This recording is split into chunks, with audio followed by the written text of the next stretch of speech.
अब तक आप सभी लोगों ने देखा ही था कि किस तरीके से ये सभी के सभी लोग एमसी के पीछे पड़े होते हैं। तभी एक बंदा उस पर अटैक करने के लिए आ जाता है और किस तरीके से उनकी फाइट हो रखी होती है। तो लास्ट में हमारा एमसी अपने मास्टर को मदद के लिए बुलाता है और कहने लगता है कि आप यहाँ पर कुछ नहीं करोगे, तो अब आगे।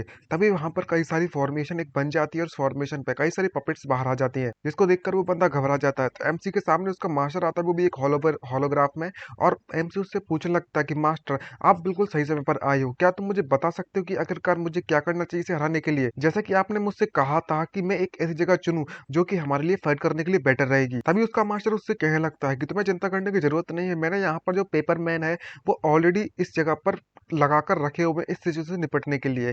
तुम मुझ पर भरोसा कर सकते हो, मुझे इस सिचुएशन के बारे में सब कुछ पता है। तो अब मैं तुम्हें सिखाने वाला हूँ कि किस तरीके से तुम्हारी बॉडी के अंदर जो हेवनली डाउ पावर मौजूद है, किस तरीके से तुम्हें इसे यूज करना है। एमसी अपनी खुशियां मनाने में लगा ही होता है, तभी वो सामने वाला बंदा उसके सभी के सभी पपेट्स को डिस्ट्रॉय कर देता है। इसको देखकर एमसी घबरा जाता है, तो उसका मास्टर उसको एक लात मारते उससे कहने लगता है कि ये ऑलरेडी काफी लेट हो चुका है, अब तुम्हें खुद ही जाकर संभालना पड़ेगा उससे फाइट करने के लिए। तो वो चिल्लाते उससे क्या लगता है कि नहीं मास्टर, आप मेरे साथ ऐसा कैसे कर सकते हो। तभी वो बंदा एमसी पर अटैक करने के लिए कूद पड़ता है, लेकिन वो किसी तरीके से अपनी बॉडी की पावर का इस्तेमाल करता है ताकि उसके अटैक को रोक सके। लेकिन जब दोनों की पावर आपन पर टकराती है तो कुछ अजीब सा महसूस होता है और एमसी की एनर्जी उस बंदे के खिलाफ काम कर रही होती है, जिसको देखकर वो काफी खुश हो जाता है और उससे क्या लगता है कि ओह, तो ये चीजें इस तरीके से काम करती है। और तभी एक जोरदार पंच मारता है जिससे कि वो बहुत ज्यादा पीछे जाकर गिरने लगता है। जब मास्टर इसको इस तरीके से फाइट करते हुए देखता है तो उस पर चिल्लाते उससे क्या लगता है कि नहीं नहीं नहीं, तुम गलत तरीके से इस पावर का इस्तेमाल करने में लगे हुए हो, तो मैं थोड़ा बहुत तो होल्ड करके रखना चाहिए। तो एमसी कहने लगता है कि मैं इस तरीके से होल्ड नहीं कर सकता, लेकिन चलो मैं ट्राई करता हूँ फिर से। और वापस से वो अपनी फाइट करना चालू रखता है ताकि वो होल्ड करने की कोशिश कर सके।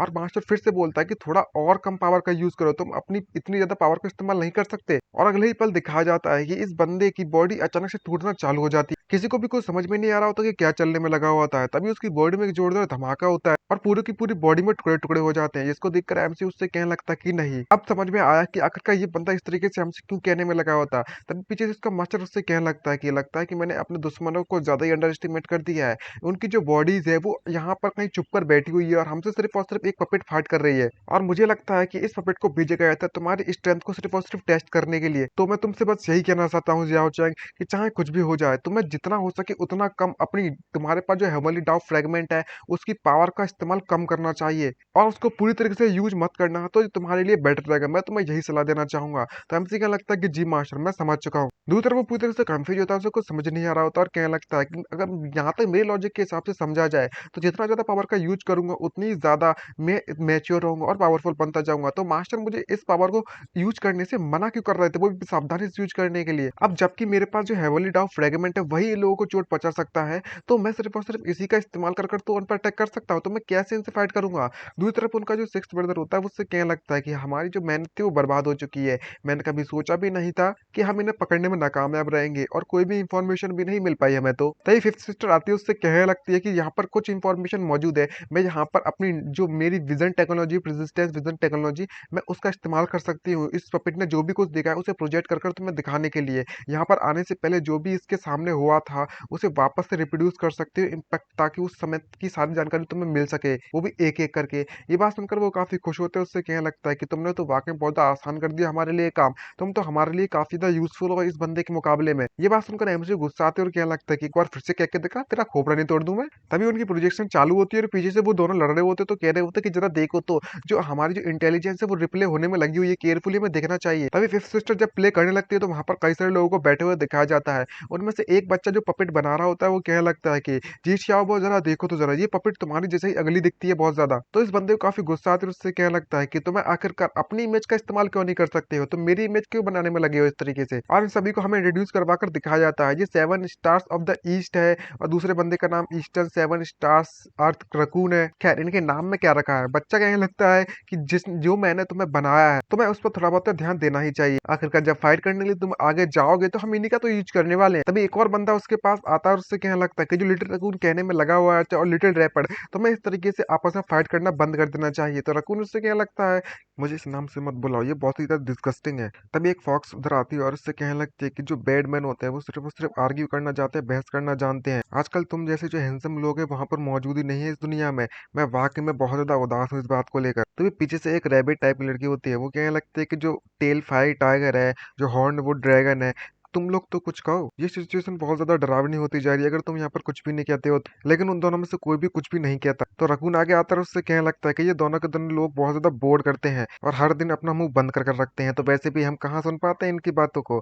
तो टाइगर आता है, उससे कहने लगता है कि ये हमारे लिए बहुत आएगा कि जहाँ पर बकवास ना करें, तो वैसे भी कान दुखने लगते हैं मेरे, और अपनी ऐसी उम्र में तुम बच्चों जैसी हरकतें करना कब बंद करोगे? तुम्हारा बुढ़ापा आ चुका है लेकिन अभी भी तुम्हें बच्चा बनने का शौक चढ़ा, जिसको चक्कर उसे काफी गुस्सा आती है। तो पीछे से कोई उड़ता हुआ कौवा आता है, क्राव आता है और उससे कहने लगता है, तुम्हें देखकर लगता है कि तुम काफी रिलैक्स महसूस कर रहे हो, तुमने बस ज्यादा कुछ नहीं फैंग कुंगजियो की ट्रू सोली तो हासिल की है, तुमने अपने आप को कोई बड़ा तीर तो नहीं मान लिया। तो वो लोग सभी लोग उसे देख के सैल्यूट करने लगते हैं और कहने लगते हैं कि मैं मास्टर जॉन के थर्ड जनरेशन से मिलकर मुझे काफी ज्यादा अच्छा लगा हमको। मास्टर, हम आपके कॉम्प्लीमेंट के लायक बिल्कुल भी नहीं है, आप जैसा चाहें वैसा होगा ही होगा यहाँ पे। इसको देखकर उसे गुस्सा आता है और कहने लगता है कि यहाँ पर तुम्हें बकवास करने की बिल्कुल भी जरूरत नहीं है, क्योंकि ये जो मिशन है वो सिर्फ तुम्हारे लिए है, वो भी 7 इंस्टेंट स्टार्स के लिए। सभी को अपना काम खुद से करना चाहिए और जितना ज्यादा हो सके उतना ज्यादा क्यूशी कंटेंट में छुप कर रहना, याद रखना इस बात को। तो फॉक्स उससे पूछने लगती है कि लॉर्ड थर्ड जनरेशन, आखिरकार हमें छुपने की क्या जरूरत है, क्योंकि हमारे पास जो जीशू भी है हमने ऑलरेडी कैप्चर कर लिया है, तो हम छुपे क्यों, आप ये बताइए। और वे सभी के सभी लोग तो हमारे सामने कोई कीड़े मकोड़े की तरह है। तो ये इससे कहने लगता है कि अब जबकि तुम्हें पता ही होगा कि तुम्हारे पास जो फ्रेगमेंट मौजूद है, सच्चाई के दरवाजे की चाबी भी मौजूद है तुम्हारे पास, तो तुम्हें कभी भी अपने गोल को अंडर एस्टिमेट नहीं करना चाहिए, वरना तुम्हारा जो अल्टीमेट गोल है वो कंप्लीट नहीं हो जाएगा। और पहली बात है, तुम्हारा काम उसे मारने का नहीं है, बल्कि में उससे भी ज्यादा इंपॉर्टेंट काम है, और अगर तुम में से कोई भी बेसिक बिना कुछ आज्ञा के उल्टी सीधी हरकत करने की कोशिश की तो उसके लिए बिल्कुल भी अच्छा नहीं होने वाला, और मेरी बहुत ज्यादा रूथलेसनेस को तुम देखोगे, और जब मुझे गुस्सा आएगा तो तुम बिल्कुल भी झेल नहीं पाओगे। तब वो वहां से उड़ जाता है। तो आई मीन छोटा बच्चा उससे कहने लगता है, टाइगर से अगर ऐसी बात है तो सबसे पहले मैं अपनी पपेट को उनकी इंटेलिजेंस को या फिर उनकी पावर को चेक करने के लिए भेज देता हूँ। चलो देखते हैं कि क्या था उस बंदे का नाम। हाँ, याद आ गया, शू जियाओ चैंग। और यहीं पर उसकी जो प्रोजेक्शन थी वो खत्म हो जाते हैं और कहने लगते हैं कि अब हम इससे आगे नहीं जा सकते। इसको देखकर सभी कंफ्यूज होते हैं और जूनियर सिस्टर से कहने लगते हैं कि जो ईस्टर्न 7 मेंशन के जो लोग थे, थर्ड जनरेशन, आखिरकार हमारा जो दुश्मन है वो एक्चुअली में एक ऑर्गेनाइजेशन है, और छोटी मोटी नहीं, बहुत बड़ी। तभी सेक्स ब्रदर उससे कहने लगता है कि तुम इसके बारे में क्या सोचते हो। तो एमसी उससे पूछने लगता है कि ये किस दरवाजे की चाबी के बारे में बात करने में लगे हैं, फ्रेगमेंट्स के बारे में बात कर रहे हैं, और जो कि उनके हाथ में मौजूद थी। अब जबकि ये एक ऑर्गेनाइजेशन है, इसका मतलब ये हुआ कि वह सभी के सभी लोग डिफरेंट डायमेंशन से आए हैं या फिर एक्स्ट्रा टेरेस्ट्रियल वर्ल्ड से, तो सिर्फ और सिर्फ उन्हें हेवनली डॉ फ्रेगमेंट की पावर से ही हराया जा सकता है, उन्हें चोट पहुंचाई जा सकती है। सिचुएशन वाकई में बहुत ज्यादा ट्रिकी है, जब बात तो माननी पड़ेगी। और इन्हें देखकर लगता है कि ये हमारे बारे में काफी अच्छी तरीके से भी जानते हैं। यहाँ पर हमारी सिचुएशन बहुत ज्यादा खराब हो चुकी है, हमारा दुश्मन बिल्कुल अंधेरे में है, हम उसे बिल्कुल नहीं देख सकते और हम उजाले में है। तभी जूनियर सिस्टर उसके पास आकर उससे कहने लगते हैं कि आखिरकार हमारी जो राइजिंग विंड वैली है उन्हें उनके बारे में पता चला, तो चला कैसे, क्या ऐसा पॉसिबल हो सकता है कि हमारे सेक्ट में कोई गद्दार मौजूद है। ये बात सुनकर एमसी को बहुत ज्यादा गुस्सा आती है, और जब उसकी आंखें लाल हो जाती हैं तो जिसको देखकर जूनियर सिस्टर डर जाती है, और डॉगी वहां पर आकर उससे कहने लगता है कि तुम्हें सीनियर ब्रदर के सामने ऐसा कहने की बिल्कुल भी जरूरत नहीं थी, जिसको देखकर वो सरप्राइज होती है और पूछने लगती है कि लेकिन ऐसा क्या गड़बड़ है इसके साथ। तभी देखकर पता चलता है कि वहां का माहौल कुछ ठीक नहीं लगता, और किसी को हंसते किसी के बारे में बताया जाता है, और कोई कहने लगता है कि फाइनली मुझे उससे मिलने का मौका मिल ही गया। उस माहौल को शांत करने के लिए उसका सिक्स ब्रदर उसके पास आकर उससे कहने लगता है कि ओ, अब जबकि यहाँ पर सिचुएशन आ चुकी है सेकंड सीनियर ब्रदर, मुझे लगता है कि आपने जो मुझसे वादा किया था आप वो प्रॉमिस करने की, पूरा करने की जरूरत पड़ गई। अब ये बात सुनकर इसको कुछ भी समझ नहीं आती, तो पूछने लगते कि सिक्स सीनियर ब्रदर, क्या तुम वाकई में हमारे सेकंड सीनियर ब्रदर को वापस से ट्रिक करने की कोशिश कर रहे हो और वापस से अपना फ्री का काम करवाना चाहते हो? ये सुनकर वो काफी सीरियस मोड में आकर उससे कहने लगता है, क्या तुम वाकई में, तुम्हें ऐसा लगता है कि मैं अपनी परेशानी को अपने सीनियर ब्रदर के साथ साझा करूं या फिर उससे जाकर पूछूं, तो तुम कह रही हो कि मैं उससे फ्री लेबर करवा रहा हूं? तुम्हें इस बात का कोई अंदाजा भी नहीं होगा, क्योंकि कुछ ही समय बाद जो इंपीरियल पैलेस के लोग हैं वो banquet अटेंड करने वाले हैं, जहां पर दुनिया भर से गेस्ट आने वाले हैं, और उस समय पर यहाँ पर कई सारी आंखें होंगी या फिर कई सारे ऐसे लोग होंगे जो कि वहां पर परेशानी खड़ी करने के लिए जरूर आएंगे। खैर, मेरी नजर से देखा जाए तो वहां पर थोड़ी मोड़े मुझे थोड़ी बहुत चिंता तो होने में लगी हुई है, क्योंकि हमारी जो विंड वैली है, रेजिंग विंड वैली, उसके फ्यूचर के बारे में क्या, आखिरकार हमारा जो किंगडम है वो जितना ज्यादा ग्रो होगा उतना ही ज्यादा तो हमारा जो विंड वैली है वो अच्छी तरीके से मनी का यूज कर सकती है, जो उसका जो नेशनल फॉर्च्यून है वो हमारे ग्रेट जो किंगडम से जुड़ा हुआ है, उसकी जो फाउंडेशन है वो हम पर ही डिपेंड करती है। तो सेकंड ब्रदर कंफ्यूज से पूछने लगता है कि जरा एक मिनट रुको, ये बिल्कुल तो ऐसा नहीं है जैसे कि मैं तुमसे मना कर दिया हूँ कि मैं तुम्हारी मदद नहीं करने वाला। बस बात इतनी सी है कि जो ईस्टर्न 7 मेंशन के बारे में तुमने कहा है, तुम्हें तो पता ही हुआ कि उन्होंने ऑलरेडी अपना एक्सचेंज करना चालू कर दिया है, और अभी तक मैं उनके बारे में कोई भी जानकारी हासिल नहीं कर पाया। तो सीनियर सिक्स सीनियर ब्रदर के पास उसके पास पास आता है उसका जूनियर ब्रदर एमसी का, और उससे क्या लगता है ये डिपेंड करता है हमारी सुपरवाइजरी ऑफिस के इंटेलिजेंस नेटवर्क पर। तो मैं इसके बारे में चिंता करने की बिल्कुल भी जरूरत नहीं है, हम लोग इस काम को संभाल लेंगे। तुम्हें बस इतना करना है कि तुम्हें जहां पर मैं भेजूं तुम्हें बस वहां पर पहुंच जाना है। और मुझे इस बात का बहुत ज्यादा डर है कि तुम्हारा जो टास्क है वो हमसे बहुत ज्यादा अलग होने वाला है, क्योंकि हमारे लिए इसके बारे में इन्वेस्टिगेट करना टफ हो जाएगा। और एक अजीब तरीके की पर्ची उसके हाथों में थमा देता है। जूनियर सेक्टर को कुछ भी समझ नहीं आती तो वो कुछ पूछने लगती है और कहने लगते हैं कि सिक्स सीनियर ब्रदर, क्या जो डायरेक्टर है आप तो पता ही होगा, आप सिक्स डिवीजन के सुपरवाइजर ऑफिस के डायरेक्टर हो, तो आखिरकार मुझे इस बात पर बिल्कुल भी भरोसा नहीं होता कि आप वाकई में कुछ भी नहीं कर सकते। यहाँ तक कि सुपरवाइजरी ऑफिस के जितने भी लोग हैं उन्हें तो इमोबलाइज नहीं कर सकते, अपने लिए यूज नहीं कर सकते। तो वो उससे कहने लगता है कि हे जूनियर सिस्टर, मेरी बात ध्यान सुनो। तुम्हें तो पता ही होगा मेरे बारे में, मैं तुम्हें ये बताना चाहता हूँ कि इस वक्त तुम काफी ज्यादा यंग हो, और तुम्हें यहाँ पर इस दुनिया के, आई मीन इस किंगडम के या फिर इस ऑफिशियल डोम के खतरों के बारे में नहीं पता हुआ है, क्योंकि जो हिज मेजेस्टी है उन्हें काफी समय से बीमारी के कारण बेड पर लेटे हुए हैं, और वो इस बात को लेकर चिंता दिखाने में लगे हुए हैं कि आखिरकार उनके मरने के बाद उस सिंहासन को कौन बैठेगा उस सिंहासन पे। और हमारी जो फैमिली है एक स्टेट के पिलर के तौर पर जो भी उन्हें टारगेट करने की कोशिश करेगा, बाहर की जितनी भी फोर्सेस हैं, हम उनसे निपटेंगे और हम उनकी सारी की सारी परेशानियों को दूर रखेंगे उनसे, और इसी तरीके से हम अपने आप को बचाने का जो प्लान है उसे कामयाब कर सकते हैं। ये बात सुनकर एमसी समझ जाता है और उससे कहने लगता है कि सीधे सीधे शब्दों में कहूँ ना, इतनी बात क्यों घुमा रहे हो? अगर मैं तुम्हारी मदद करूँ तुम्हारे पॉलिटिकल एनिमीज को एलिमिनेट करने के लिए, तो तुम अपनी पावर को इस्तेमाल कर सकते हो, कंटिन्यू कर सकते हो सुपरवाइजरी ऑफिस का यूज करना। ये बात सुनकर वो तुरंत एग्री हो जाता है और खुश हो जाता है, और उससे कहने लगता है कि क्या देखा जाए तो मैं इस बात के लिए तुम्हें फोर्स तो नहीं करने वाला, तुम खुद चूज कर लो। तो एमसी गुस्सा आते है और मिडल फिंगर दिखाने लगता है। अब जबकि इस पे कोई ऑप्शन नहीं बचता तो उसकी बात से एग्री हो जाता है और कहने लगता है कि ठीक है मैं इस बात के लिए तैयार हूँ।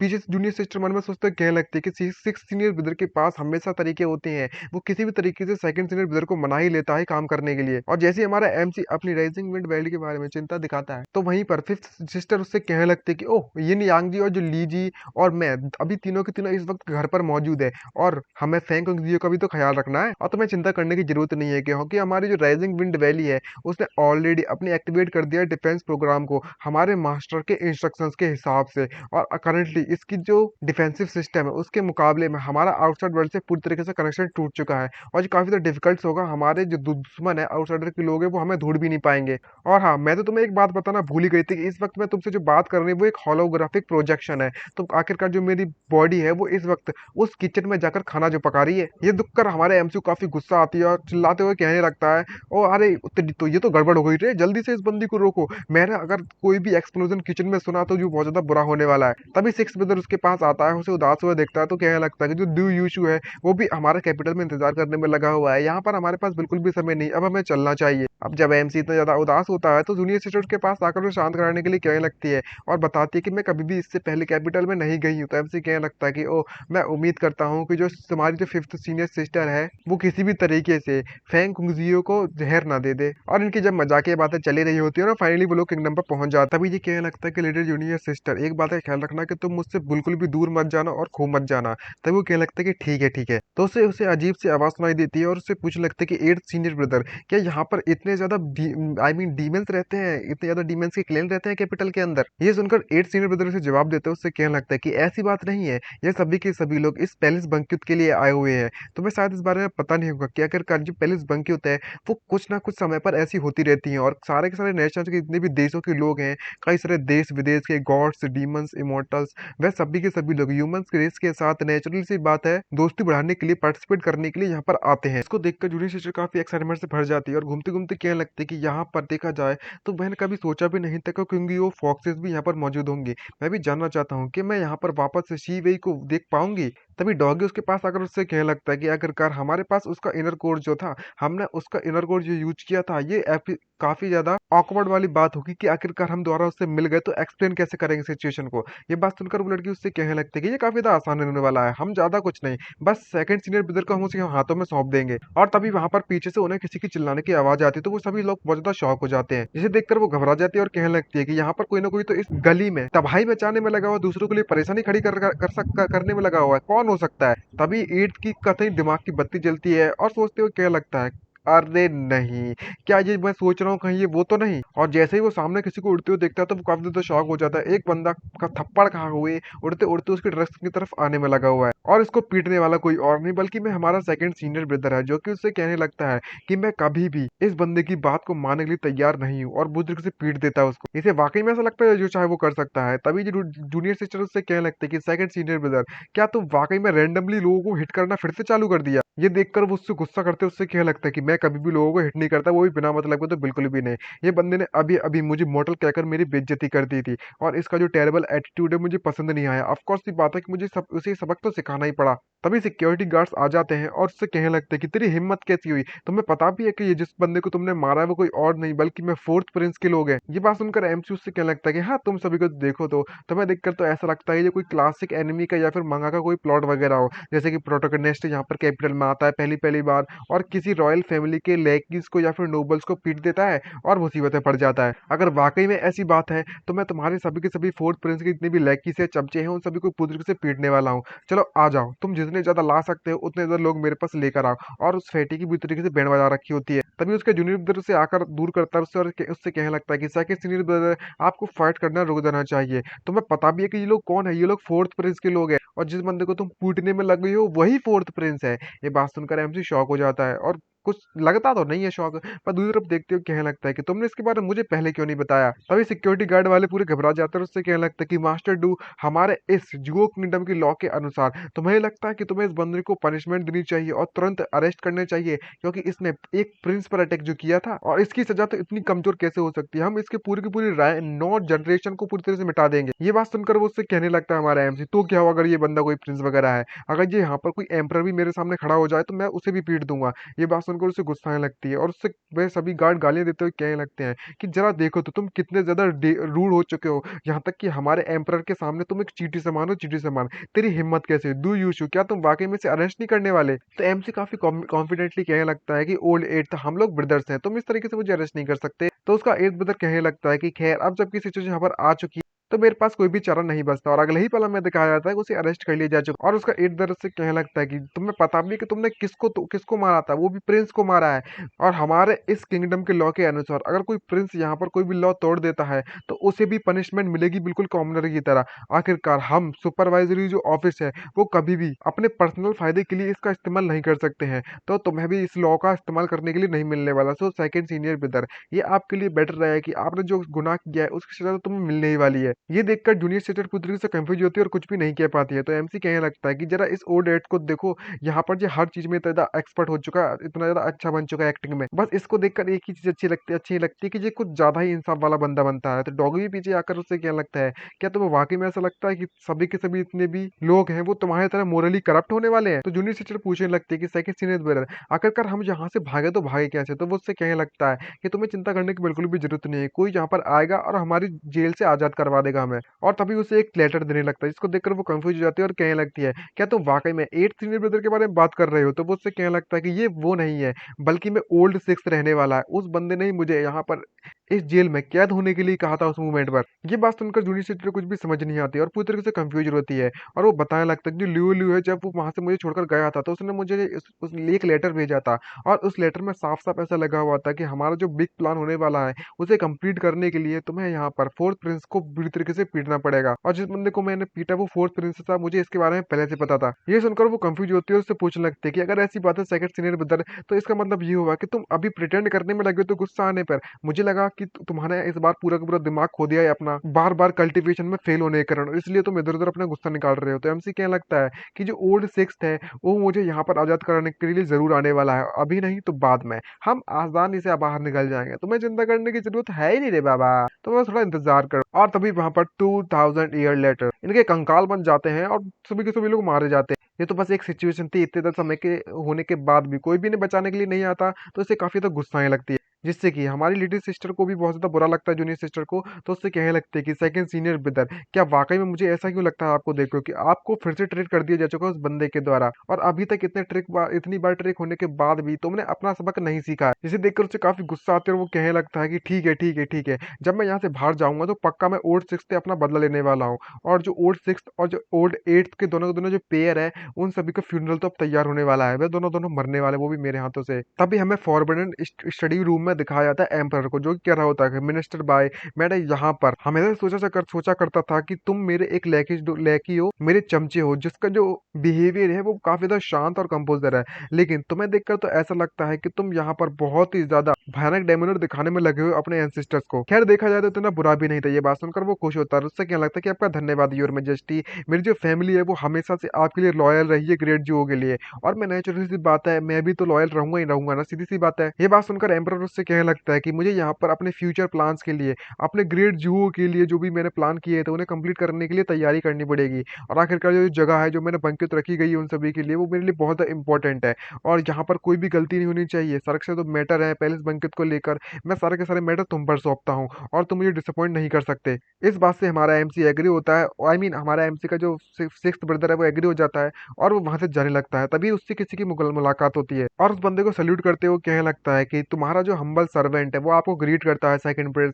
आखिरकार आप यहाँ पर क्या करने में लगे हुए हो आज? मैंने कभी सोचा भी नहीं था कि आप यहाँ पर होगे सेकंड प्रिंस। तभी ये सेकंड प्रिंस मुस्कुराते उससे कहने लगता है कि मैं यहाँ पर अपने इस देश के नेशनल अफेयर के बारे में जानकारी हासिल करने के लिए आया हूँ। और बात करें तुम्हारे बारे में डायरेक्टर भाई, तो तुम मुझे फ्लैटर करने में लगे हुए हो। आखिरकार जो डायरेक्टर भाई ही तो है जो कि हमारे सभी से ज्यादा रेयर गेस्ट हैं और तुम ज्यादातर देखा जाओ तो ऑफिशियल ड्यूटीज में बिजी रहते हो और हमारे साथ ज्यादा घुलते मिलते नहीं। तो आखिरकार तुम्हारे पास इतना समय कहाँ से आ गया यहाँ पर मिलने के लिए? ये सुनकर ये मन में सोचते हुए कहने लगता है कि तुम यहाँ पर अपने आप को मुझे कहकर बुला रहे हो, अपने आप को राउंड प्रिंस समझने में लगे हुए हो। लगता है कि तुम तो एम्परर से भी ज्यादा क्रेजी हो चुके हो, पगला जा चुके हो। खैर इसका तो कुछ भी नहीं कर सकते हो। तभी उससे कहने लगता है कि लगता है कि जो तुम कहने में लगे हुए हो तुमने अभी तक उसके बारे में कुछ भी सोचा नहीं है और इस तरीके से बात नहीं करनी चाहिए। मैं एक फ्री बंदा हूँ और ऑब्वियसली बात है मैं किसी की साइड नहीं लेने वाला। खैर वो सब छोड़ो, मेरे पास टाइम नहीं है ऑलरेडी, और जो हिज मेजेस्टी है वो अभी तक जो भी तुम्हें बातें करनी है आप उसके साथ जाकर बातें कर सकते हो। मैं तुम्हें बिल्कुल भी डिस्टर्ब नहीं करने वाला। अच्छा बाय बाय। तभी सेकंड प्रिंस उसके पीछे तरफ मुड़कर देखता है और उससे कहने लगता है कि तुम्हें देखकर लगता है कि तुम्हें वाकई में कुछ भी याद नहीं है। अब ये किस बारे में बात कर रहा है हमें नहीं पता। तो सिक्स ब्रदर मुस्कुराते उससे कहने लगता है कि सेकंड प्रिंस अगर तुम्हारे पास कुछ भी कहने वाली बात है तो तुम कह सकते हो, इतना क्यों हिचकिचा रहे हो? तो सेकंड प्रिंस मुस्कुराते हुए वहां से चला जाता है। लेकिन इसे समझ नहीं आ रही होती कि आखिरकार इसे गुस्सा क्यों आ रहा है और क्या लगता है कि डैमेज, जब भी मैं इस बंदे को देखता हूँ तो ये बंदा मुझे सबसे पूरे के पूरे एंटायर कैपिटल में सबसे ज्यादा अनोइंग बंदा लगता है।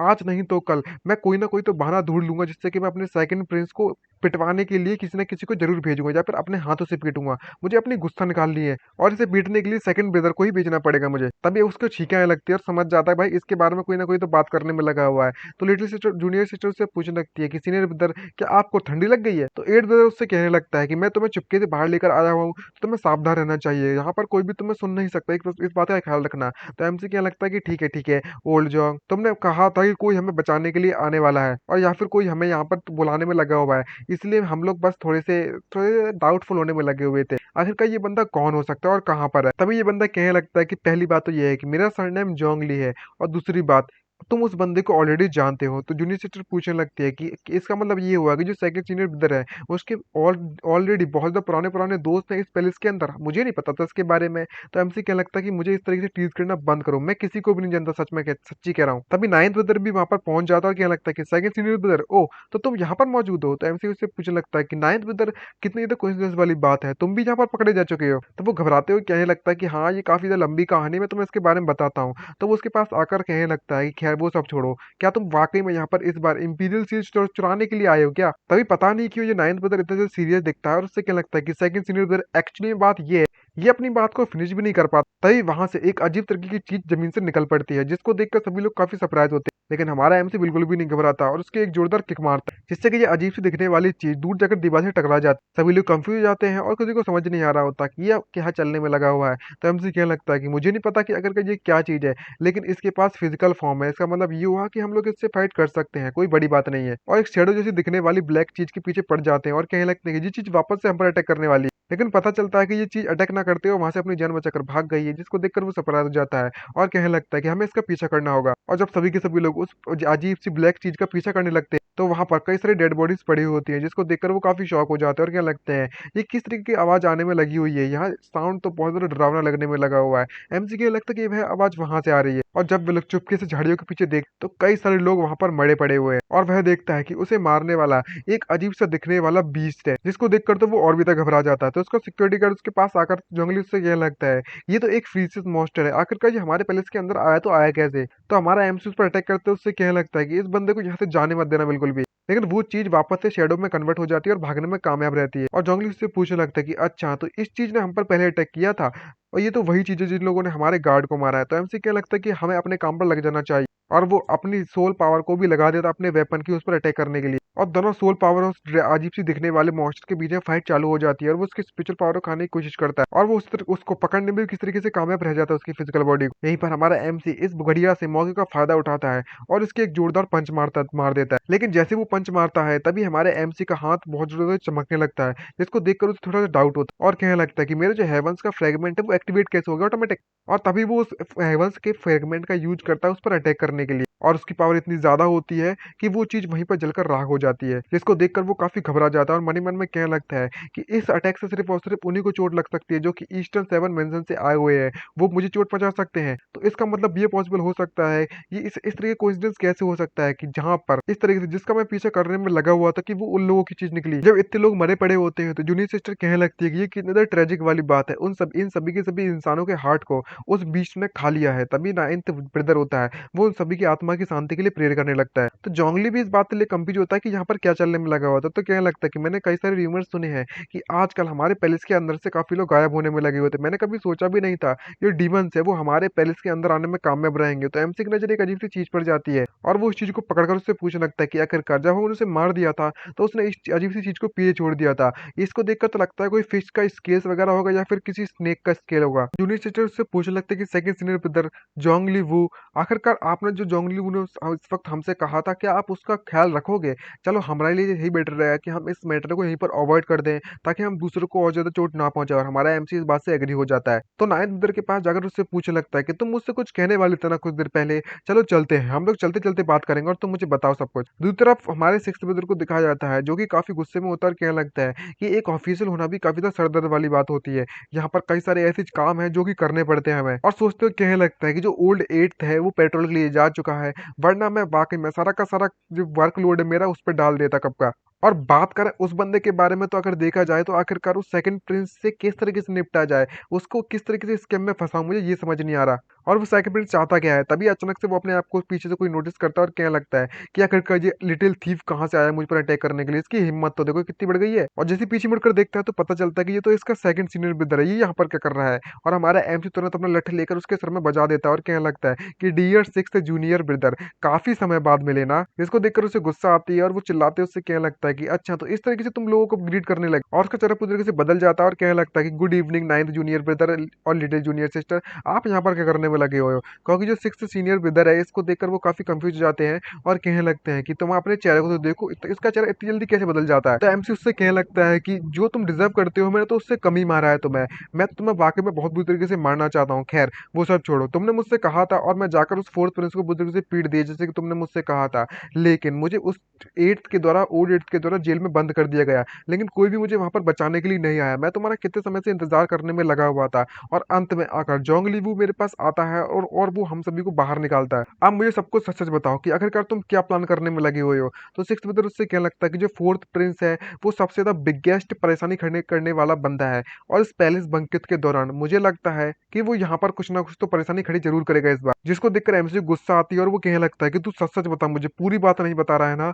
तो वो भी कहने लगता है कि ऑफ कोर्स सी बात है, नहीं बता रहा हूँ मैं तुम्हें। तो एमसी इसकी ये बात सुनकर जाने लगता है और कहने लगता है कि अगर ऐसी बात है कि तुम इतने ज्यादा हॉनेस्ट हो मेरे लिए, ये काफी कंफ्यूज और रेयर बात है। तो वो उससे कहने लगता है कि अगर ऐसी बात है तो हमारा जो एक बहुत बड़ा इवेंट है वो आने वाला है और मेरे पास बिल्कुल भी समय नहीं था तुम्हारे साथ इस तरीके से टाइम बर्बाद करने के लिए। अगर मुझे किसी भी तरह की कोई भी गलतफहमी नहीं होने में लगी हुई है तो मेरे अनुसार जो एम्परर है वो जरूरी अनाउंस करने वाले हैं किसी तरीके से जो क्राउन प्रिंस है उसके एस्टेब्लिशमेंट के बारे में इस पैलेस बंकेट के दौरान। तो जो जो बंकेट होने वाला है वो काफी ज्यादा चॉइटिक और काफी ज्यादा बवासीर और बहुत ज़्यादा बेकार होने वाला है। बेकार से कह सकते हो, फाइट वगैरह होगी और क्या। और जब उसे ये बात पता चलती है नाइन ब्रदर को, तो वो काफ़ी शॉक हो जाता है। तो एमसी पूछने लगता है तो क्या हुआ? क्या ये वाक़ई में इस तरीके से मरने वाला है? तो सिक्स्थ ब्रदर उससे कहने लगता है कि तुम्हें इस तरीके से बात नहीं करना चाहिए, तुम हम सभी को मुसीबत में पड़ दोगे। लेकिन तुम्हें इस बारे में पता है ना कि आखिरकार जो हेवन जो है उसे हराया नहीं जा सकता, और जो ह्यूमन एम्पायर है उसे प्रोटेक्ट किया जाता है ड्रैगन एनर्जी के द्वारा, इस नेचुरल फॉर्च्यून के द्वारा, और उनकी जो लाइफ स्पैन है वो 60 ईयर से ज्यादा की नहीं हो सकती। तो ये क्लियर सी बात है कि जो एम्पर है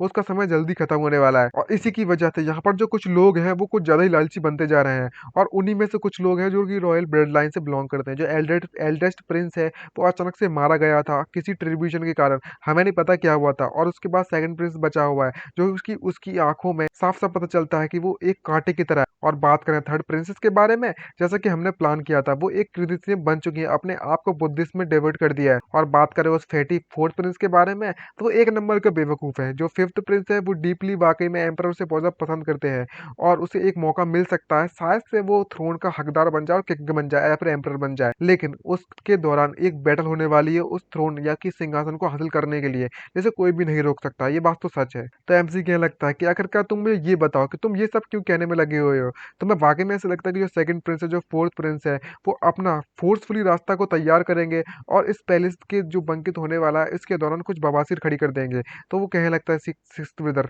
second six six I mean second जो प्रिंस है वो जो अपने आइडियाज हैं वो छुपा कर रखे हुए हैं। जो फोर्थ प्रिंस है वो ऑलरेडी उसने अपने ट्रूप्स को इकट्ठा कर लिया है और डिक्लेयर कर दिया इंडिपेंडेंसी, यानी कि अब अकेले काम करेगा। लेकिन सच्चाई जी बात ये है कि उसका जो छोटी सिस्टर रहने वाली है वो एक छोटी सी बच्ची जो कि 6 साल की है। और बात करें प्रिंसेस के बारे में, तो वो अपने ओल्डर ब्रदर से सिर्फ और सिर्फ 6 साल छोटी है। वो इतनी ज्यादा स्मार्ट नहीं है, यूजलेस है, और दूसरों के साथ खेलना ज्यादा पसंद है, टाइम वेस्ट करना। अब तुम ही बताओ कि आखिरकार तुम अपने हाथों से उसका ख्याल क्यों नहीं रखते हो और फ्यूचर परेशानी को यहीं पर मिटा दो? तो एमसी उससे पूछने लगता है कि तुम्हें क्यों लगता है कि वो सेकंड प्रिंस यहाँ पर कुछ करेगा? तो वो कहने लगता है कि वो इसलिए क्योंकि सेकंड प्रिंस को आइडियाज के बारे में सोचना बहुत ज्यादा हार्ड होने वाला है, क्योंकि जो थर्ड प्रिंसेस है उन्हें विद्युत में डेविएट कर दिया है, और ये बिल्कुल भी सिचुएशन से मैच नहीं खाता है। और सिर्फ फोर्थ प्रिंस यहाँ पर रिलायबल बचे हुए हैं, जो कि बाहर आता है खाना पीने के लिए एवरीवेयर और सभी के साथ एंजॉय करने के लिए रोज, वो भी और बिना किसी परेशानी के तुम उस प्रिंस को पकड़ भी सकते हो। एक्चुअली में देखा जाए तो मैंने पहले ही इस बारे में प्लान बना लिया था कि तुम इस तरीके से हाई प्रोफाइल मैनर में एक्ट करोगे और जितना ज्यादा हो सके सेकंड प्रिंस की अटेंशन हासिल करने में कामयाब रहोगे। पीछे से नाइन्थ ब्रदर काफी घबराने में लगा होता है, तो लिटिल जूनियर सिस्टर ब्रदर से कंफ्यूज होती है, सोच रही होती है ये इतना क्यों घबराने में लगा हुआ है। खैर वो सब छोड़ो, सिक्स्थ ब्रदर उसे बताता है जाते जाते कि यही हमारे पास एक रास्ता बचा हुआ है, हम इस तरीके से उनका जो फोकस है वो तुम पर डाल सकते हैं। मुझे पता है कि ये काफी ज्यादा कन्वीनियंट है हमारे लिए इस तरीके से स्ट्रेटाइज करने के लिए, लेकिन अनफॉर्चुनेटली जो एट्थ जूनियर ब्रदर है उस तरीके इसने जिस तरीके से एक्ट किया था कुछ देर पहले, अगर वैसा नहीं होता तो सिचुएशन इतनी खराब नहीं होती और तुम्हें पकड़ा भी नहीं जाता इतनी जल्दी। जिसे देखकर जूनियर ब्रदर काफी कंफ्यूज होती है और कहने लगते हैं कि सिक्स सीनियर ब्रदर आखिरकार तुम कहना क्या चाहते हो, क्लियर क्लियर का। और एमसी भी पूछने लगता है कि ओल्ड सेक्स ये काफी सीरियस मैटर रहने वाला है, तो मुझे सच सच बताओ क्या तुम वाकई में रिबेल करने वाले हो? ये सुनकर वो उससे कहने लगता है कि हमारी जो व्हाइट फैमिली है, हमारी जो फैमिली है वो हमेशा से क्लीन रही है और वो कभी भी तुम्हें इस तरीके से एक अच्छे बंदे पर झूठा इल्जाम नहीं लगाना चाहिए। मैं बस किसी और की स्ट्रेंथ का इस्तेमाल करना चाहता था ताकि मैं दूसरे दुश्मनों से निकल सकूं, और फिफ्थ प्रिंस को सपोर्ट करना चाहता था ताकि वो सेकंड प्रिंस को रिस्ट्रेन में रख सके। इसकी बात सुनकर बहुत ज्यादा शॉक हो जाता है और कहने लगता है कि तुम दोनों की परेशानी क्या है? तो सिक्स ब्रदर उससे कहने लगता है कि तुम तो वाकई में बहुत ज्यादा स्ट्रेट फॉरवर्ड बंदे हो। तुम्हें तो पता होगा हमारी फैमिली कभी भी किसी भी तरीके से किसी मुसीबत में नहीं पड़ती है, हमारी फैमिली पूरी तरह से न्यूट्रल है और हमने किसी की भी साइड नहीं ली है, तो तुम्हें चिंता करने की जरूरत नहीं है। लेकिन जो सेकंड प्रिंस है वो अपनी जिंदगी को काफी अच्छी तरीके से जीने में लगा हुआ है। उसका सिर्फ और सिर्फ एक ही प्रिंसिपल है, अगर तुम हमारे दोस्त नहीं हो सकते तो तुम हमारे दुश्मन बन जाओगे, जिसके कारण वो हमारी फैमिली को काफी ज्यादा सप्रेस करने में लगा हुआ है, यानी कि हमें। और आजकल तो पता नहीं क्यों ये बहुत ज्यादा अपनी टांग अड़ाने में लगा हुआ है हमारे सर्विलियंस डिपार्टमेंट के बीच में, और ये काफी ऐसे कांड कर रहा है जो कि हमें बिल्कुल भी पसंद नहीं आ रही। और हमारी जो पावर है वो धीरे धीरे कम होती जा रही है, और ऑलमोस्ट कंप्लीटली मेरी जो पावर है मैं तो पावरलेस बनता जा रहा हूँ। अगर ये वाकई में मेरे फादर के लिए नहीं होता, उनकी इज्जत के लिए नहीं होता, तो मैं कब का इस सिक्स डिपार्टमेंट को अपने हाथों में कभी होल्ड कर भी नहीं रख पाता। ये बात सुनकर वो काफी शौक होता है, उससे कहने लगता है कि ठीक है ठीक है ठीक है। अब तुम्हें ये बताओ, अगर तुम वाकई में फिफ्थ प्रिंस को सपोर्ट करने में लगे हुए हो क्योंकि वो उसके जीतने के चांसेस है इसलिए क्या? ये सुनकर वो उससे काफ़ी मुस्कुराते हुए कहने लगता है कि सिर्फ़ और सिर्फ़ इतना ही नहीं, आखिरकार वो बंदा उसे बेवकूफ़ बनाना काफ़ी ज़्यादा आसान है। तो ये सोचकर एमसी उससे कहने लगता है कि तुम तो वाक़ई में एक नंबर के कचड़े हो, कचड़े। पता नहीं तुम्हारे दिमाग में क्या भरा पड़ा है? तो वो उससे कहने लगता है कि एनीवे वो ये सब छोड़ो,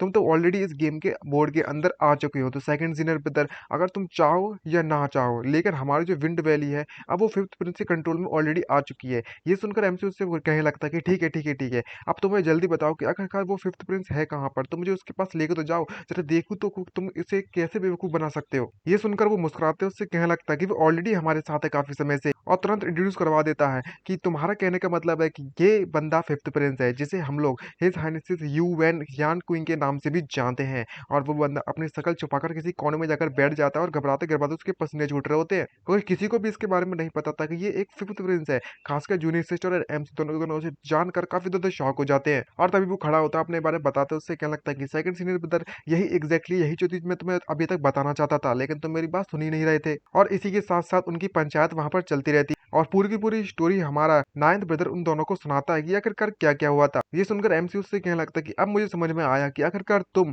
और जोंग लुई वू है, वो इस तरीके से अजीब तरीके से बिहेव क्यों करने में लगे हुए थे। जूनियर सिस्टर उससे पूछने लगती है कि मुझे लगा था कि जो नाइन्थ सीनियर ब्रदर होंगे उन्हें भी कैप्चर कर लिया गया होगा इस जगह पर। तो डॉगी उससे कहने लगता है कि आखिरकार तुम्हें कितने ज्यादा सरप्राइजेस मिलेंगे हमारे इस राइजिंग विंड वैली में, यहाँ तक कि किसी और को भी इसके बारे में ना पता। तो फिफ्थ प्रिंस उससे कहने लगता है कि सेकंड सीनियर ब्रदर, मैं वाकई में नहीं चाहता था कि मैं आपसे जाकर झूठ बोलूं, लेकिन मैं तो बस सच बोलने में लगा हुआ हूँ। मैं मुझे बस इस बात की चिंता थी, अगर मैंने तुम सभी को सबको सच बता दिया तो तुम मुझे डिफरेंटली ट्रीट करोगे और मुझे अपने जूनियर ब्रदर की तरह ट्रीट नहीं करोगे। तो हमारा एमसी उससे क्या लगता है कि नाइन्थ, नहीं ऐसी बात नहीं है। आखिरकार जो फिफ्थ प्रिंस है वो अपने प्रिंस की जो पावर है उसे इस तरीके से ड्रॉप क्यों कर दी, गिव अप क्यों कर दिया। यहाँ तक कि जो फ्यूचर एम्परर है इस ग्रेट जुओ का, वो भी चाहते थे अपनी इच्छा को पूरा करना, लेकिन उनके पास वर्क हॉर्स बनने के अलावा कोई भी तरीका नहीं बचा। और तुम हमारे लिए इस तरीके से काम कर रहे हो राइजिंग विंड वैली के लिए। तो प्रिंसेस उसे कहने लगता है कि नहीं, मैं बस बहुत ज्यादा थक चुका था यहाँ की लाइफ से, इसलिए मैंने इसको क्विट कर दिया। शायद तुम्हें इस बारे में पता नहीं होगा, लेकिन जब से मैं छोटा हुआ करता था, मेरे जो ओल्डर ब्रदर्स थे वो हमेशा मुझे अपनी नजरों में किसी कांटे की तरह देखा करते थे। और यहाँ पर इस जगह पर बहुत सा स्कैमिंग, गद्दारी, धोखा, पैलेस के अंदर सिर्फ यही मिलता था और कुछ भी नहीं। इस जगह पर रहने में ऐसा लगता था जैसे कि मैं किसी जेल के अंदर बंद हूँ, और काफी डिफिकल्ट रहता था मेरे लिए। और इस पैलेस की जो दीवार हैं वो काफी ज्यादा हाई और काफी ज्यादा डीप है, और किसी प्रिजन की तरह वो भी एंडलेस। अगर मैं किसी तरीके से यहाँ पर निकलने में कामयाब रह गया तो मैं कभी भी इस प्लेस पर वापस नहीं आना चाहता, लेकिन फिर भी क्या कर सकता हूँ, मेरी जो आत्मा है वो यहीं पर कैद जो है। और मुझे इस बात की काफी ज्यादा खुशी है कि मैंने राइजिंग विंड वैली ज्वाइन करने का एक मुझे मौका मिला। मुझे वो ऑर्डिनरी दिन जो मैंने आप सभी के साथ बिताए थे वो काफी पसंद आए।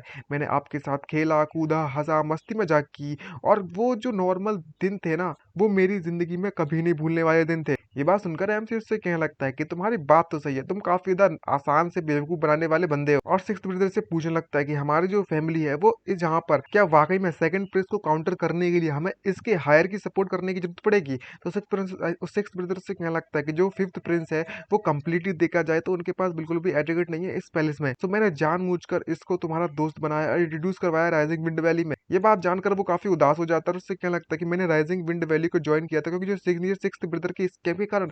ये वाकई में बहुत ज्यादा उदास वाली बात है, इन्होंने तो मेरी फीलिंग के साथ खेल लिया, मेरा भाई दिल तोड़ दिया इस बंदे ने। मैं तो बस चाहता था एक प्योर रिलेशनशिप, आखिरकार तुम लोग मुझे इस तरीके से हट क्यों किया। और किसी बच्चे की तरह रोकर वहां से भागने लगता है और क्या लगता है कि मैं ऑलरेडी बहुत ज्यादा थक चुका हूँ और तुम मुझे रोकने की कोशिश भी मत करना, मुझे अकेले टाइम बिताना है। लेकिन इन सभी कमीनों में से कोई भी उसके पास नहीं गया ताकि उसके मन को कोई शांत कर सके। और फिफ्थ प्रिंस यानी कि हमारा नाइन्थ ब्रदर अभी भी इंतजार कर रहा है कि भाई कोई तो आगे रोक लो प्लीज। और इसकी शक्ल देखकर मुझे बहुत ज्यादा हंसी आई लगती है। और जब कोई भी उसे बचाने के लिए, रोकने के लिए नहीं आता है तो वो रो रो कर सीनियर ब्रदर को पकड़ लेता है और उससे क्या लगता है कि तुम मुझे रोक क्यों नहीं रहे हो भैया।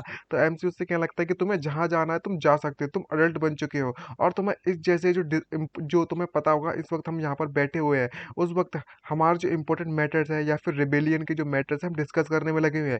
बच्चों को यहाँ पर नहीं खेलना चाहिए, तुम निकल लो तो जरा। ये बात सुनकर सिक्स ब्रदर काफी गुस्सा आती है और सेकंड ब्रदर का मुंह पकड़कर उससे क्या लगता है कि मैंने तुमसे कहा था ना, ये कोई रिबेलियन नहीं है, तुम्हें सावधान रहना चाहिए कि अगर तुम अपने मुंह से क्या कहना क्या चाहते हो। तुम्हें पता है कि इसके तुम्हारे ये कहने से हमारी फैमिली भी वाइप आउट हो सकती है, तो तुम मुंह खोलो तो अपना सावधानी से खोलो। और मेरे स्पाइस के अकॉर्डिंग जो मैंने प्लांट किए थे उस सेकंड प्रिंस की साइड में, वो डेफिनेटली इस बंकित पैलेस बंकित के दौरान अपना मूव करने वाले हैं। और हमें उसके अकॉर्डिंग ही काम करना है। ये सुनकर एमसी उसे वार्निंग देता है और कहने लगता है कि एक बात का ख्याल रखना, अब जबकि तुम वहां पर अपने स्पाइस को प्लांट कर सकते हो तो वो भी अपने स्पाइस को हमारी साइड में प्लांट कर सकते हैं। तो तुम्हें तो पता ही होगा जैसे कि कोई सर्टेन ऑर्गेनाइजेशन हो। तो सिक्स ब्रदर उससे कहने लगता है कि ठीक है, इसे जो करना है वो करने दो। सेकंड सीनियर ब्रदर, तुम सबसे ज्यादा मेरे बिगेस्ट ट्रम्प कार्ड हो। अगर तुम हमारे साथ हो तो ऐसा है जैसे कि हमारे पास डायमेंशनल डायरेक्शन अटैक मौजूद है उनके खिलाफ। तभी एमसी एक स्किल दिखाते उससे पूछने लगता है कि जब हम लोग यहाँ पर आ रहे थे तभी हमारा मुकाबला एक डीमन से हुआ जो कि जिंदा लोगों को खाने में लगा हुआ था, लेकिन वह डीमन है वो किसी कमांड में लगने में लगा होता है जैसे कि ईस्टर्न सेवन हॉस्टल्स में।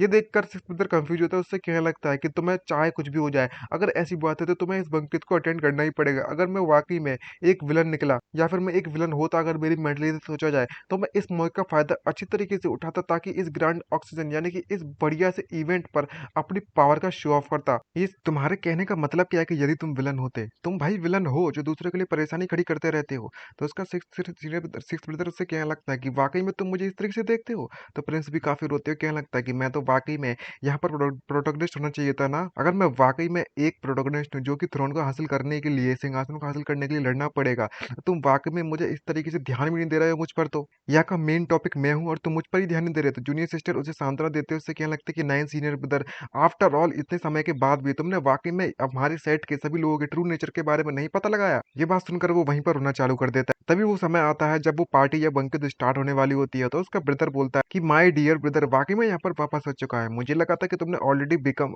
गिव अप कर दिया है अपनी लाइफ से कंट्री बम्किन बनने के लिए। तभी प्रिंसेस भी आती है और उससे कहने लगती है कि ब्रदर आपको इतना ज्यादा सार्केस्टिक होने की जरूरत नहीं है। आखिर का जो यान कोइंग है वो फाइनली घर पर वापस आ चुका है, ये एक अच्छी चीज है। और दोनों के दोनों ब्रदर बहन इस तरीके से फाइट कर रहे होते हैं जैसे कि फिनिक्स एंड ड्रैगन फाइट कर रहे हैं। दूसरी तरफ फोर्थ प्रिंस भी आता है जिसको हमारे ब्रदर ने सीनियर ब्रदर ने बुरी तरीके से पीट दिया था एमसी ने, जो कह रहा होता है कि अब चाहे कुछ भी हो जाए मैं इस बंदे को बिल्कुल भी नहीं छोड़ने वाला। और फिफ्थ ब्रदर, क्या तुम वाकई में इसलिए वापस आए हो ताकि तुम इस सिंहासन पर अपना हक जमा सको। एमसी इसकी ऐसी हालत देखकर कहने लगता है कि ये अभी भी बंदा हम मेरे द्वारा इतनी बुरी तरीके से पीट दिया जा चुका है लेकिन अभी भी ये एम्परर बनना चाहता है। तभी सिक्योरिटी गार्ड्स को दिखाया जाता है जहाँ पर जाते जाते वो लोग देखते हैं और वो पूछ रहा होता है सिक्स्थ ब्रदर कि सब कुछ ठीक तरीके से अरेंज किया गया है। तो उसके गार्ड्स कहने लगते हैं कि हमने 8 जूनियर ब्रदर पर डिप्लॉय कर दी उसके मैन को। हमें लगता है कि इस बार सब कुछ फुल प्रूफ होना चाहिए। तभी कोई गुजरते हुए दिखाया जाता है और पता चलता है कि जो तो फॉक्स क्लैन के लोग होते हैं वो कहने लगते हैं कि हम कितने ज्यादा अनफॉर्चुनेट लोग हैं जो कि तुम्हारा मुकाबला करना पड़ा हमें। ये बात सुनकर सिक्स्थ ब्रदर कुछ भी समझ नहीं आ रहा होता कि आखिरकार क्या चल रहा है और कहने लगता है क्या हमारे बीच में किसी कोई दुश्मनी है क्या।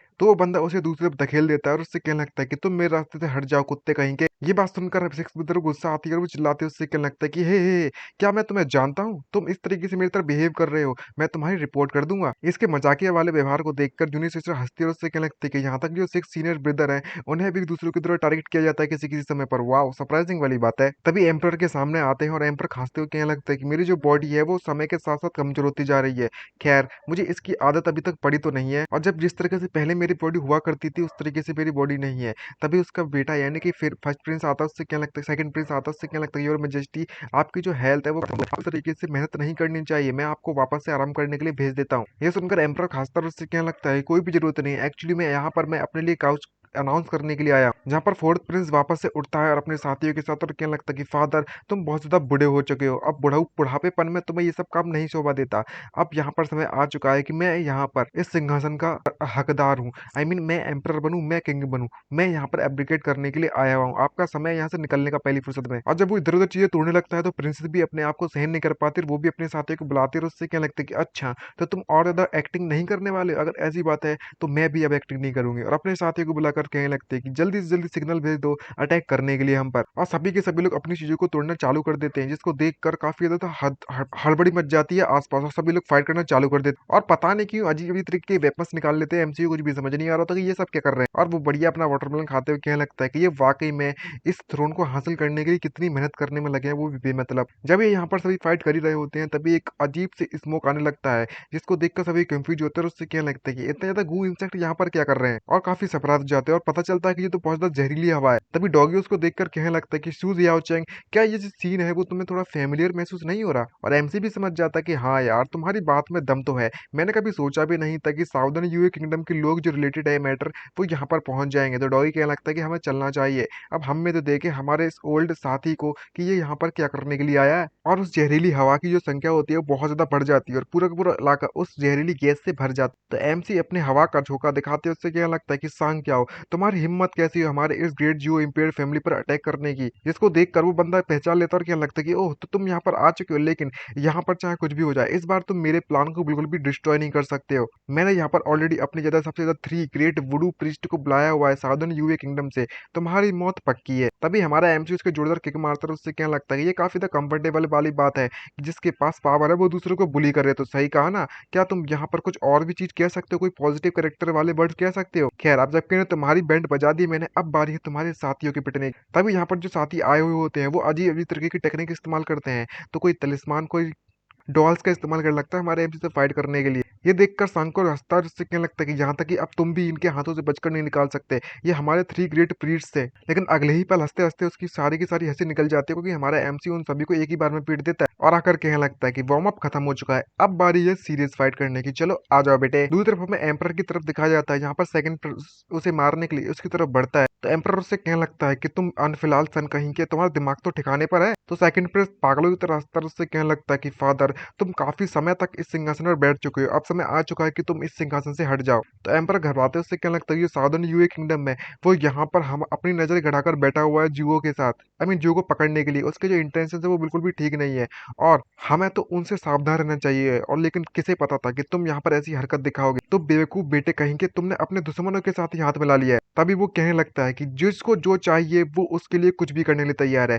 मैंने यहाँ पर उनकी मैन पावर और मिलिट्री फोर्स का इस्तेमाल किया है साउदर्न यूए किंगडम का, ताकि मैं इस थ्रोन या सिंहासन को हासिल कर सकूं। एक बार मैं सिंहासन का किंग बन जाऊंगा, उसके बाद मैं यहाँ पर साउदर्न यूए वुडुओ का स्टेब्लिश करूंगा। यहाँ पर ग्रेट जुओ स्टेट रिलीजन, आई मीन इस जगह पर उनके खुद का रिलीजन होगा, उसकी खुद की जगह होगी उनकी। हम दोनों के लिए फाइट बेनिफिट्स होने वाले हैं इस बात से। क्या ये बात सही नहीं होगी? ये बात सुनकर एम्परर चिल्लाता है, उससे क्या लगता है कि तुम्हें इस बारे में कैसे पता कि वो तुम्हें धोखा नहीं देंगे। तो उसका दूसरा बेटा कहने लगता है कि फादर तुम्हें अब इसके बारे में चिंता करने की जरूरत नहीं है। जिस बारे में तुम्हें चिंता करनी है वो ये है कि तुम्हारे इस सिटी के बाहर जो होने वाला है, इलाइट सोल्जर्स हैं, वुडू पपेट्स हैं साउदर्न यूए किंगडम की, उन्होंने सभी चारों तरफ से इस किंगडम को घेर लिया है। अब जबकि पता है यहाँ पर इतना ज्यादा इंटरनल और एक्सटर्नल अटैक होने में लगे हैं, तो मैं भी इस बात को जानने के लिए क्यूरियस हूँ कि आखिरकार जो यान कुइंग है और इसके जो इनसिग्निफिकेंट टाइटल है सेट का, वो वाकई में रेजिस्ट कर पाएंगे। तभी फिफ्थ प्रिंस से कहने लगता है कि तुमने यहाँ पर साउदर्न यूए किंगडम के सोल्जर्स को हमारे किंगडम लेकर आए हो, तुम्हें पता भी है कि वो लोग कितने ज्यादा इनोसेंट सिविलियंस को हार्म करेंगे, तुम्हें इसका कोई अंदाजा भी है? तो सेकंड प्रिंस हंसते हुए कहने लगता है कि बड़ी चीजें हासिल करने के लिए थोड़ी मोटी चीजें तो खोनी ही पड़ती हैं। हर चीज को हासिल करने की एक कीमत होगी। अगर तुम वाकई में तुम्हारे पास बड़े एम्बिशंस या फिर इरादे नहीं है तो आखिरकार तुम इस सिंहासन को कैसे इनहेरिट करोगे? और जैसे ही वो उस पर अटैक करने लगता है एम्परर को मारने के लिए, तो फिफ्थ प्रिंस उसके पास आता है बचाने के लिए और उससे कहने लगता है कि तुम्हें इतना ज्यादा स्टेबल होने की जरूरत भी नहीं है सेकंड ब्रदर। तभी वो उस स्वॉर्ड को वहीं पर छोड़ देता है जिससे कि समझ नहीं आता फिफ्थ प्रिंस को कि चल क्या रहा। और तभी वो एक और वेपन निकालता है उस तरफ थ्रो कर देता है, लेकिन वो एक शील्ड आती है और उसको बचा लेती है, जिसको देखकर सरप्राइज हो जाता है। तो सेकंड ब्रदर से कहने लगता है उसका, ओ माय सेकंड प्रिंस तुम तो वाकई में अब प्रिटेंड भी नहीं करने में लगे हो और ज्यादा। और इस तरीके की शील्ड बनाने वाला कोई और नहीं होता बल्कि मैं सिक्स्थ ब्रदर होता। कहने लगता है कि तुम यहाँ पर रेबिलियन अटेम्प्ट कर रहे हो, तुम्हें तो पता होगा मैं एक लॉयल मिनिस्टर हूँ और इस तरीके से मैं प्रिटेंड नहीं कर सकता जैसे कि मैंने यहाँ पर कुछ भी नहीं देखा है।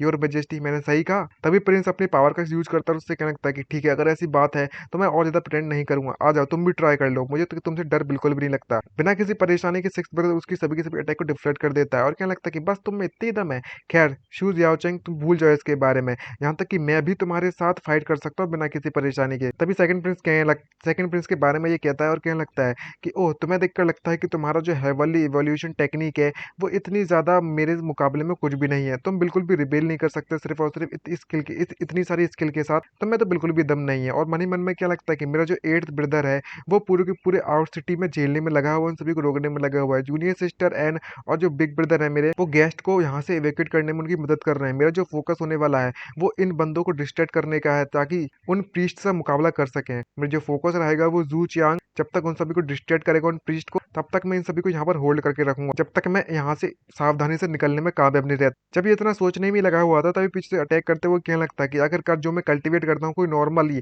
हेवनली इवोल्यूशन टेक्निक नहीं है बल्कि मैं। और जब ये बात प्रिंस को पता सुनाई देती है तो वो काफी शॉक होते हैं। कहने लगता है कि सिक्स सीनियर ब्रदर आपको सावधान होना चाहिए। जहां तक मुझे याद है उस कैटेगरी में हेवनली इवोल्यूशन टेक्निक के बारे में, तो ये टेक्निक के कुछ और भी रूप होते हैं। इसने कौन से रूप को टेक्निक को कल्टीवेट किया है, इसके बारे में थोड़ा सोचना पड़ेगा। तभी सेकंड प्रिंस कहने लगता है कि हमारे इंपीरियल फैमिली के लोगों को ड्रैगन बीन की तरह प्रोटेक्ट किया गया है, इनका जो फॉर्च्यून है उन्हें कभी भी चुराया नहीं जा सकता, लेकिन मैं जरूर दूसरे के लोगों को चुरा सकता हूँ इस टेक्निक का इस्तेमाल कर कर। और जैसे ही वो हमारे सिक्स ब्रदर को पकड़ लेता है तो वो सिक्स ब्रदर चिल्लाते उससे कहने लगता है कि डैम यू ओल्ड स्कैमर कहीं के। और जब वो उसके लक को एब्जॉर्ब करने की कोशिश करता है तो उसके अजीब सी चीज निकल पड़ती है, जिसे देखकर सेकंड प्रिंस पहचान लेता है और कहने लगता है कि अच्छा अब मुझे समझ में आया, मैंने उस लड़की के किस्मत को बिल्कुल चुरा लिया था, खैर इससे मुझे घंटा फर्क नहीं पड़ता। अब जबकि मैं इसके लक का इस्तेमाल कर सकता हूँ किसी कैटलिस्ट के तौर पर, तो मैं ग्लैडली बिना किसी परेशानी के पूरे एंटायर कुंगियो फॉक्स क्लैन के फॉर्च्यून को भी चुराने के लिए तैयार हूँ। और तभी उसके शरीर से एक फॉक्स की आत्मा सी या फिर कुछ भी निकल पड़ता है बाहर, आई थिंक आत्मा ही होती है, जिसको देखने के बाद तभी पता चलता है कि अजीब सी चीज उड़ते हुए आती है और उसकी जो चेन होती है वो वहीं पर टूट जाती है। लेकिन सिक्स ब्रदर को कुछ भी समझ नहीं आ रहा होता कि आखिरकार ये सब क्या चलने में लगा हुआ है इसके साथ। और वो फॉक्स की जो आत्मा होती है वो हमारे सिक्स ब्रदर के दिमाग में घुस जाती है, जिसके कारण उसके सर में बहुत ज्यादा दर्द होता है। और पता चलता है कि उसकी चेन को तोड़ने वाला एमसी होता है। क्या लगता है कि ओह तो तुम हो वो सेकंड प्रिंस, यहाँ पर तुम जो ओल्ड प्रीस्ट रेन के देखकर लगता है कि तुम काफी ज्यादा टफ होने वाले हो। मैं इतने समय से उसे पीटने में लगा हुआ हूँ, लेकिन फाइनली अब मैं यहाँ पर आ सकता हूँ और तुम्हें पीट सकता हूँ। लेकिन सिक्स ब्रदर की हालत बहुत ज्यादा खराब होती है, तो फिफ्थ प्रिंस पूरी तरीके से कंफ्यूज होता है और कहने लगता है कि सेकंड सीनियर ब्रदर तेरा सिक्स ब्रदर को तो देखो, इनके साथ कुछ होने में लगा हुआ है। तो एमसी को देखकर क्या लगता है कि ओल्ड सिक्स आखिरकार अब तुम्हारे साथ क्या हो गया। तो उसका सर बहुत ज्यादा जोरों से दुखने में लगा हुआ था और क्या लगता है कि मेरा सर बहुत ज्यादा दुख रहा है, यहाँ पर कुछ तो है मेरे दिमाग में। और तभी उसके दिमाग से एक अजीब सी चीज बाहर आती है, जिसको देखकर फिफ्थ प्रिंस कंफ्यूज होता है, सोचने लगता है क्या हो रहा है। और ऐसी एक्टिंग कहीं लगता है जैसे कि वो मर गया और क्या लगता है कि चलो भाई नेक्स्ट चैप्टर में मिलेंगे तुमसे। तभी अचानक से कहानी पास्ट में जाती है, जहाँ पर सिक्स ब्रदर की मेमोरीज होती हैं, वो वहां पर अपने आप को किसी के द्वारा पकड़ा हुआ जाता है और कहने लगता है कि मैं यहाँ पर शांति का दूत बनकर आया हूँ डीमंस और ह्यूमन रेस के बीच में, यहाँ तक कि जो वॉर चलने में लगी हुई है ताकि एक दूसरे को बिल्कुल भी चोट ना पहुंचे सिविलियंस को। अगर तुम मुझसे बात नहीं करना चाहती हो तो प्लीज मुझसे मेरी बात नहीं सुनना चाहती तो मत सुनो, लेकिन प्लीज मुझे खाओ भी मत। और उसकी बहुत डर के फट जाती है क्योंकि एक डीमन उसे खाने वाली होती है। लेकिन जब वो रोने में लगा होता है तभी अचानक से पता चलता है कि उसे छोड़ दिया जा चुका और सिक्स ब्रदर सीधे जाकर जमीन पर गिर जाता है। हाँ गाइस, ये सिक्स ब्रदर ही है। और पीछे से एक परछाई दिखाई जाती है जो कि उससे कह रही होती है कि तुम ह्यूमन वाकई बहुत ज्यादा इंटरेस्टिंग हो, तुम भी ज्यादा इसके और तेरा डरे हुए हो, लेकिन तुम मुझसे फाइट नहीं कर रहे हो। तभी रोते रोते सिक्स ब्रदर खड़ा होता है और अपने सामने एक फॉक्स गर्ल को पाता है, जिसको देखकर वो गर्ल उससे कहने लगती है कि ऐसा पॉसिबल हो सकता है कि तुम यहाँ पर वाकई में शांति दूत बनकर आए हुए हो हमारे पास। हमारा सिक्स ब्रदर कंफ्यूज होते उससे पूछने लगता है कि तुम कौन हो। तो वो फॉक्स अपने बारे में बताते हुए उससे कहने लगती है कि मैं प्रिंसेस हूँ किंग फॉक्स क्लैन की, और तुम मुझे वहां पर जियाओ जियो कहकर भी बुला सकते हो। जिसको सुनकर वो सिक्स ब्रदर से कहने लगता है कि ओ जियाओ जियो, इसको सुनकर तो ऐसा लगता है जैसे कि किसी वुमन के स्मेल का नाम हो, और मैं तुम्हें इस तरीके से बिल्कुल भी नहीं कह सकता। लेकिन ये सुनकर वो फॉक्स पाउट करते हुए उससे कहने लगती है कि मेरे मदर और फादर ने ये नाम मुझे दिया गया है और मुझे जियाओ जी उनके द्वारा कहा जाता है, तो तुम मुझे जो चाहे वो कह सकते हो। मैं देखा जाए तो मैं ही पूरे के पूरे क्लैन में एक नाइन टेल्ड फॉक्स हूँ, और तुम ह्यूमन वाकई में बहुत ज्यादा इंटरेस्टिंग हो, ये बात तो माननी पड़ेगी। तुम में देखो तो कितनी ज्यादा हिम्मत आ चुकी है, तुम बिना किसी परेशानी के कुंग यू फॉक्स टेरिटरी में आने की हिम्मत दिखाई है। और कैसा लगेगा तुम आखिरकार मेरे सर्वेंट बन जाओ। तो शेक्सपियर उससे कहने लगता है कभी भी किसी को दूसरे की तरफ इम्पोलाइट तरीके से नहीं देखना चाहिए, और मैन और वुमेन को तो हमेशा डिस्टेंस बनाकर रखना चाहिए दूसरे की तरफ। तुम वाकई में बहुत ज्यादा क्लोज आ चुकी हो। और हमारा शेक्सपियर डरकर वहां से भाग जाता है। तो फॉक्स प्रिंसेस उससे कहने लगती है कि तुम्हें डरने की बिल्कुल भी जरूरत नहीं, मैं तुम्हें लोगों को थोड़ी खाती हूँ। तो सिक्स ब्रदर बेचारा अपनी जान बचाकर भागता है और उससे कहने लगता है कि तुम वाकई में मुझे खाने वाली थी अभी अभी। और इस तरीके से समय गुजरता रहता है, जहाँ पर पता चलता है कि जो फॉक्स है उसने सिक्स ब्रदर के साथ रहना चालू कर दिया था और उसी के साथ रहती थी हर वक्त हर काम पर, और कह रही होती है कि तुम ह्यूमंस वाकई में बहुत ज्यादा बोरिंग हो, तुम हर वक्त सिर्फ और सिर्फ बुक पढ़ते रहते हो। तो सिक्स ब्रदर उससे कहने लगता है कि वह सभी के सब लोग कोई नॉर्मल बुक्स नहीं है, बल्कि मैं ऑफिशियल डॉक्यूमेंट्स है। तभी प्रिंसेस एक ड्रैगन की बोन्स की बनी हुई एक पाइप लेकर आती है, जिससे हमारा सिक्स ब्रदर अभी तक सुट्टा मारते हुआ आता था, अभी तक देखा होगा तो ध्यान से। और कहने लगते कि मैंने ये खुद से अपने हाथों से तुम्हारे लिए बनाया हुआ है। ये बात सुनकर वो थोड़ा घबराता है और मन ही मन में कहने लगता है कि जिस पाइथन डीमन की तुम बात करने में लगी हुई हो वो एक जियाओ ड्रैगन बनने वाला था, और किसे पता था कि ये लड़की यानी कि ये फॉक्स प्रिंसेस उसे इतनी आसानी से मार देगी, जैसा कि मैंने उम्मीद की थी सिर्फ और सिर्फ एक नाइन टेल्ड फॉक्स से। और इसी तरीके से कहानी चलती रहती है, तो इनकी जो नजदीकियां हैं वो काफी ज्यादा बढ़ती रहती है, जहाँ पर वो उसके द्वारा लिखी गई बुक्स को भी पढ़ती है और कई सारे डॉक्यूमेंट्स भी पढ़ते रहते हैं। खैर उससे घंटा फर्क नहीं पड़ता प्रिंसेस को, और एक स्टोरी बुक पढ़ रही होती है तो उसको देखकर उसे नाम पसंद आता है, तो कहने लगती है कि ठीक है मैं आज से अपना नाम बदलती हूँ, मेरा नाम याओ गुआंग है। जिसको देखकर सिक्स ब्रदर उससे कहने लगता है कि तुम्हें रैंडमली इधर उधर नहीं देखना चाहिए, ये जो पोयम है वो इन ऑस्पिशियस है, बिल्कुल भी अच्छी नहीं। तुम्हारे पास जो जियाओ जियो नाम दिया गया है तुम्हें वो क्या अच्छा नहीं है। तो प्रिंसेस उसके पास आकर उससे कहने लगती है कि लेकिन इस पूरे के पूरे किंगडम में बस सभी के सभी लोग मुझे जियाओ जियो कहते हैं, लेकिन मुझे भी एक ह्यूमन नेम चाहिए, एक ऐसा नेम जो कि सिर्फ और सिर्फ यूनिक नेम हो मेरे लिए। और जब उन दोनों की नजदीकियां बढ़ी रही होती हैं तभी हमें वॉर का सीन दिखाया जाता है, जहाँ जहाँ पर पता चलता है कि एक युद्ध के दौरान याओ ग्यांग की मौत हो जाती है और वो प्रिंसेस वहीं पर मरने लगती है, जिसको देखकर सिक्स विदर रोना चालू कर देता है और पता चलता है कि उस पर अटैक करने वाला कोई और नहीं सेकंड प्रिंस है। तो अब समझ में आया कि आखिरकार ये इससे इतना ज्यादा नफरत क्यों करता है। सेकंड प्रिंस क्या लगता है कि जो डीमन रेस है उन्होंने हमारे इस ग्रेट जो टेरिटरी पर अटैक करने की हिम्मत कैसे दिखाई। अब यहाँ पर उनकी जो लिटिल प्रिंसेस है वो कुंगजू है वो ऑलरेडी मारी जा चुकी है, डीमन रेस ऑलरेडी रिट्रीट कर चुकी है, हमारी जो आर्मी है उसने ग्रेट विक्ट्री के साथ जीत चुकी है और सभी के सभी लोग उसकी जय जयकार कर रहे होते हैं। लेकिन सिक्स ब्रदर वहां पर अभी भी उदास होते हैं, उसकी तरफ आता है, उससे कहने लगता है कि तुम बिल्कुल ठीक रहोगी, मैं तुम्हें ट्रीट कर रहूंगा चाहे कुछ भी हो जाए। तो फॉक्स से कहने लगते हैं कि बाय लाई, यहाँ तक कि जो हेवेंस है वह भी नहीं चाहता कि हम एक दूसरे के साथ रहें, यही हमारा कर्मा है, यही हमारी किस्मत है। तभी रोते रोते वो कहने लगता है कि तुम्हें बोलने की जरूरत नहीं है, तुम्हें होल्ड ऑन करने की जरूरत है, मैं डेफिनेटली कोई ना कोई रास्ता निकालूंगा तुम्हें बचाने का। तो प्रिंसेस उससे कहने लगता है कि ऑलरेडी काफी ज्यादा लेट हो चुका है, मैं तुम्हें तब तक गार्ड करूंगी जब तक हमारा जो कर्मा है वो पूरी तरीके से कंप्लीट नहीं हो जाता, जब तक हमारा जो हेमली डाउ रिंकारनेट नहीं हो जाता और सारी की सारी चीजें हैं वो वापस से नॉर्मल नहीं हो जाती। और अपने जितने भी फॉक्स क्लैन की ट्राइब होती है उनको ऑर्डर देती है और उससे कहने लगती है कुंग यू फॉक्स क्लैन, मेरी बात ध्यान सुनो, ये मेरी कमांड है कि आज से और अभी से जब भी तुम बाय लाई को देखोगे तो ऐसा होगा जैसे कि तुम बाय फैमिली के रिलेटिव को देखोगे या फिर उनके फ्रेंड्स को, बिल्कुल भी डीमन क्लैन के द्वारा उन्हें हरास नहीं किया जाएगा। और उसकी हालत बहुत खराब हो जाती है तो सिक्स ब्रदर और होना चालू कर देता है। तो प्रिंसेस उसे कहने लगती है कि बाय लाई, मुझे बिल्कुल भी पछतावा नहीं है जो भी मैंने तुम्हारे साथ समय गुजारा है, अगर तुम डिजास्टर को बिल्कुल भी अवॉइड करोगे और मिसफॉर्चून को अवॉइड करो तुम अपनी पूरी जिंदगी में, तो मुझे काफी अच्छा लगेगा। और ब्लेसिंग देते देते वो फॉक्स क्लैन की प्रिंसेस वहीं पर मर जाती है, जिसको देखकर पूरा का पूरा जो माहौल है पूरी तरीके से शांत हो जाता है। जब वो वहां पर रोने में लगा ही हुआ था तभी सेकंड प्रिंस के पास आकर उससे कहने लगता है कि जी गोंग जी, तुमने काफी ज्यादा कंट्रीब्यूट किया है इस बैटल में, जो फादर एम्परर है वो सर्टेनली बात है कि तुम्हें अच्छी तरीके से रिवॉर्ड करेंगे। लेकिन यहाँ पर सिक्स को काफी गुस्सा आती है और वो प्रिंस पर ही अटैक करने के लिए कूद पड़ता है और उससे कहने लगता है कि तुम बाशट कहीं के, मैं तुम्हें मार दूंगा।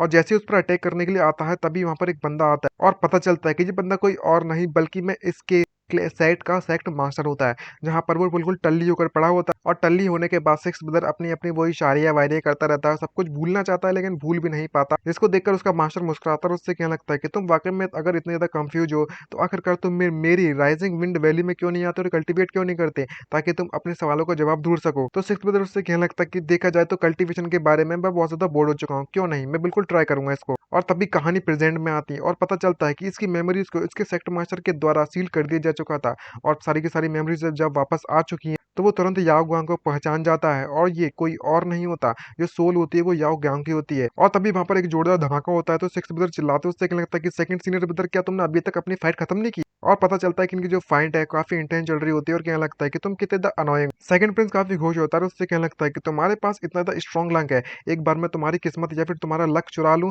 तो मैं सिर्फ और सिर्फ ग्रेट जू किंगडम पर ही नहीं बल्कि पूरी पूरी एंटायर 9 प्रोविंसेस पर राज करूंगा। तो एमसी मुस्कुराता है और उससे कहने लगता है कि ओह, तो तुम मेरी किस्मत चुराना चाहते हो, चलो देखते हैं, ठीक है मैं तुम्हें अपनी किस्मत देने के लिए तैयार हूँ, अगर तुम वाकई में इस हेवली डाव को झेल पाओगे या नहीं झेल पाओगे तुम पर डिपेंड करता है। और जैसे ही वो अपने लक को सेवन प्रिंस की बॉडी में डालता है तो वो बिल्कुल भी झेल नहीं पाता और क्या लगता है कि शेड ये तो काफी स्ट्रॉन्ग है, मैं इसे कंट्रोल नहीं कर पा रहा हूँ। और उसी इतनी ज्यादा पावरफुल लक के कारण उसकी पूरी की पूरी बॉडी को बिजली का झटका लगता है और वहीं पर बेहोश होकर गिर जाता है। तो तभी एमसी उससे कहने लगता है कि ओल्ड सेक्स, अगर तुम यहाँ पर अभी भी एक असली मर्द हो तो खड़े हो और इसे एक फाइनल ब्लो दो और इसे खत्म कर दो, अपना बदला लो। तो सेकंड प्रिंस घबरा जाता है और रोते उससे कहने लगता है कि तुम्हारी हिम्मत कैसे हुई, मैं एक एम्परर हूँ, मैं इस ग्रेट जू का एम्परर हूँ, तुम्हारी हिम्मत कैसे मुझ पर अटैक करने की। तभी सिक्स ब्रदर उस पर अटैक करता है लेकिन वो वहीं पर रुक जाता है और कहने लगता है खैर इसके बारे में भूल जाओ। तो प्रिंस आई मीन एमसी उससे पूछता है भूल जाओ, क्या तुम वाकई में इस पे सॉफ्ट आने वाले हो, बिल्कुल भी अपना बदला नहीं लेना चाहते। ये बात सुनकर सिक्स ब्रदर उससे कहने लगता है कि मुझे पता है कि हम दोनों के बीच में खून की दुश्मनी है लेकिन ये सेकंड प्रिंस है और रॉयल ब्लड है, अगर इसके पास ट्रू ड्रैगन्स की ब्लड लाइन है, यहाँ तक कि जो यहाँ के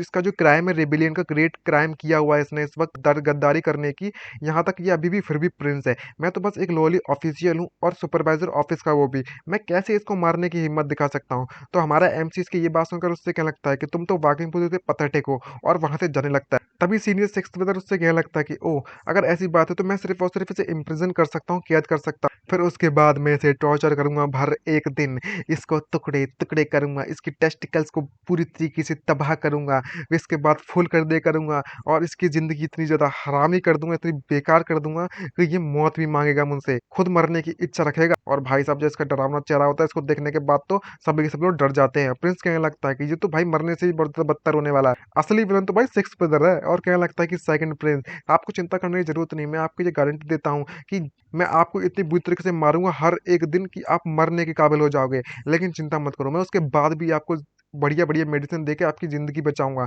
और अपने इस टॉर्चर को कंटिन्यू करूँगा। ये बात सुनकर फिफ्थ प्रिंस शॉक हो जाता है और उससे क्या लगता है कि मैं वाक़ई में इस बात को रिलीव करता हूँ कि मेरे जो सीनियर ब्रदर्स के जो मोरल है, मॉरल स्टैंडर्ड्स हैं, वो अभी भी इतने ज़्यादा कमज़ोर हैं। आई मीन इतने ज़्यादा लो हैं। तभी एम्परर यान को उनको बुलाता है, यानी कि फिफ्थ प्रिंस को, और उससे क्या लगता है कि तुम अपना हाथ मुझे दो। या कंफ्यूज होते हैं वो पूछने लगता है कि आप थोड़ा सावधान रहिए फादर। तभी उसका फादर मुस्कुराता है और उससे क्या लगता है कि सिर्फ और सिर्फ तुम ही वो एक ऐसे बंदे हो जिसके बारे में मुझे चिंता करने की जरूरत नहीं, और तुम ही मेरी मदद कर सकते हो। और जैसे ही एम्परर का चेहरा ऊपर उठता है तो यहाँ पर कुछ अजीब सा हो जाता है। यहाँ पर एम्परर उसे पकड़ते हुए मुस्कुराता है और पता चलता है उसका चेहरा में किसी डेविल वगैरह हो, और क्या लगता है कि तुम ही एक ऐसे बंदे हो, सबसे ज्यादा मोस्ट सुटेबल बंदे हो जो कि मेरी लाइफ को एक्सटेंड करने में मेरी मदद करेगा। ये देखकर फिफ्थ प्रिंस काफी ज्यादा घबरा जाता है और समझ नहीं आता क्या चल रहा है। लेकिन हमारा एमसी उसे बचाने के लिए आगे आता है और क्या लगता है कि नाइन्थ ब्रदर आप रास्ते से हट जाओ। लेकिन वो तो एम्परर से छोड़ने का नाम ही नहीं ले रहा होता। हमारा एमसी उसकी आंख में अपना लट्ठू घुसेड़ देता है, लेकिन वो एम्परर अभी भी मरा नहीं है और कहने लगता है फिफ्थ प्रिंस उसको देखकर, सेकंड सीनियर ब्रदर, मेरा जो हैंड है वो ऑलरेडी इसके द्वारा पकड़ लिया जा चुका है। अब आखिरकार बचूं तो बचूं कैसे? तभी पीछे से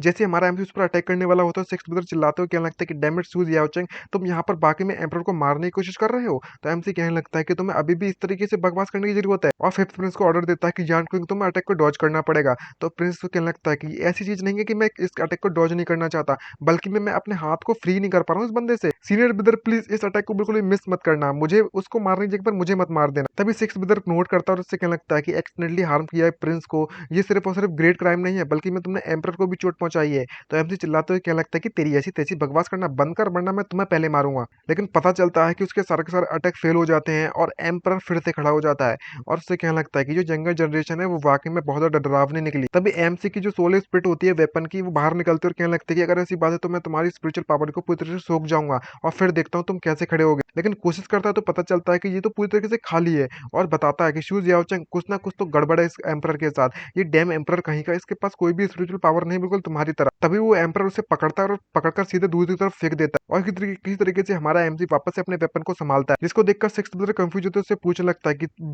सिवाय शूज याओचेंग के मैंने कभी भी ऐसे कल्टीवेटर को नहीं देखा बिना किसी स्पिरिचुअल पावर के।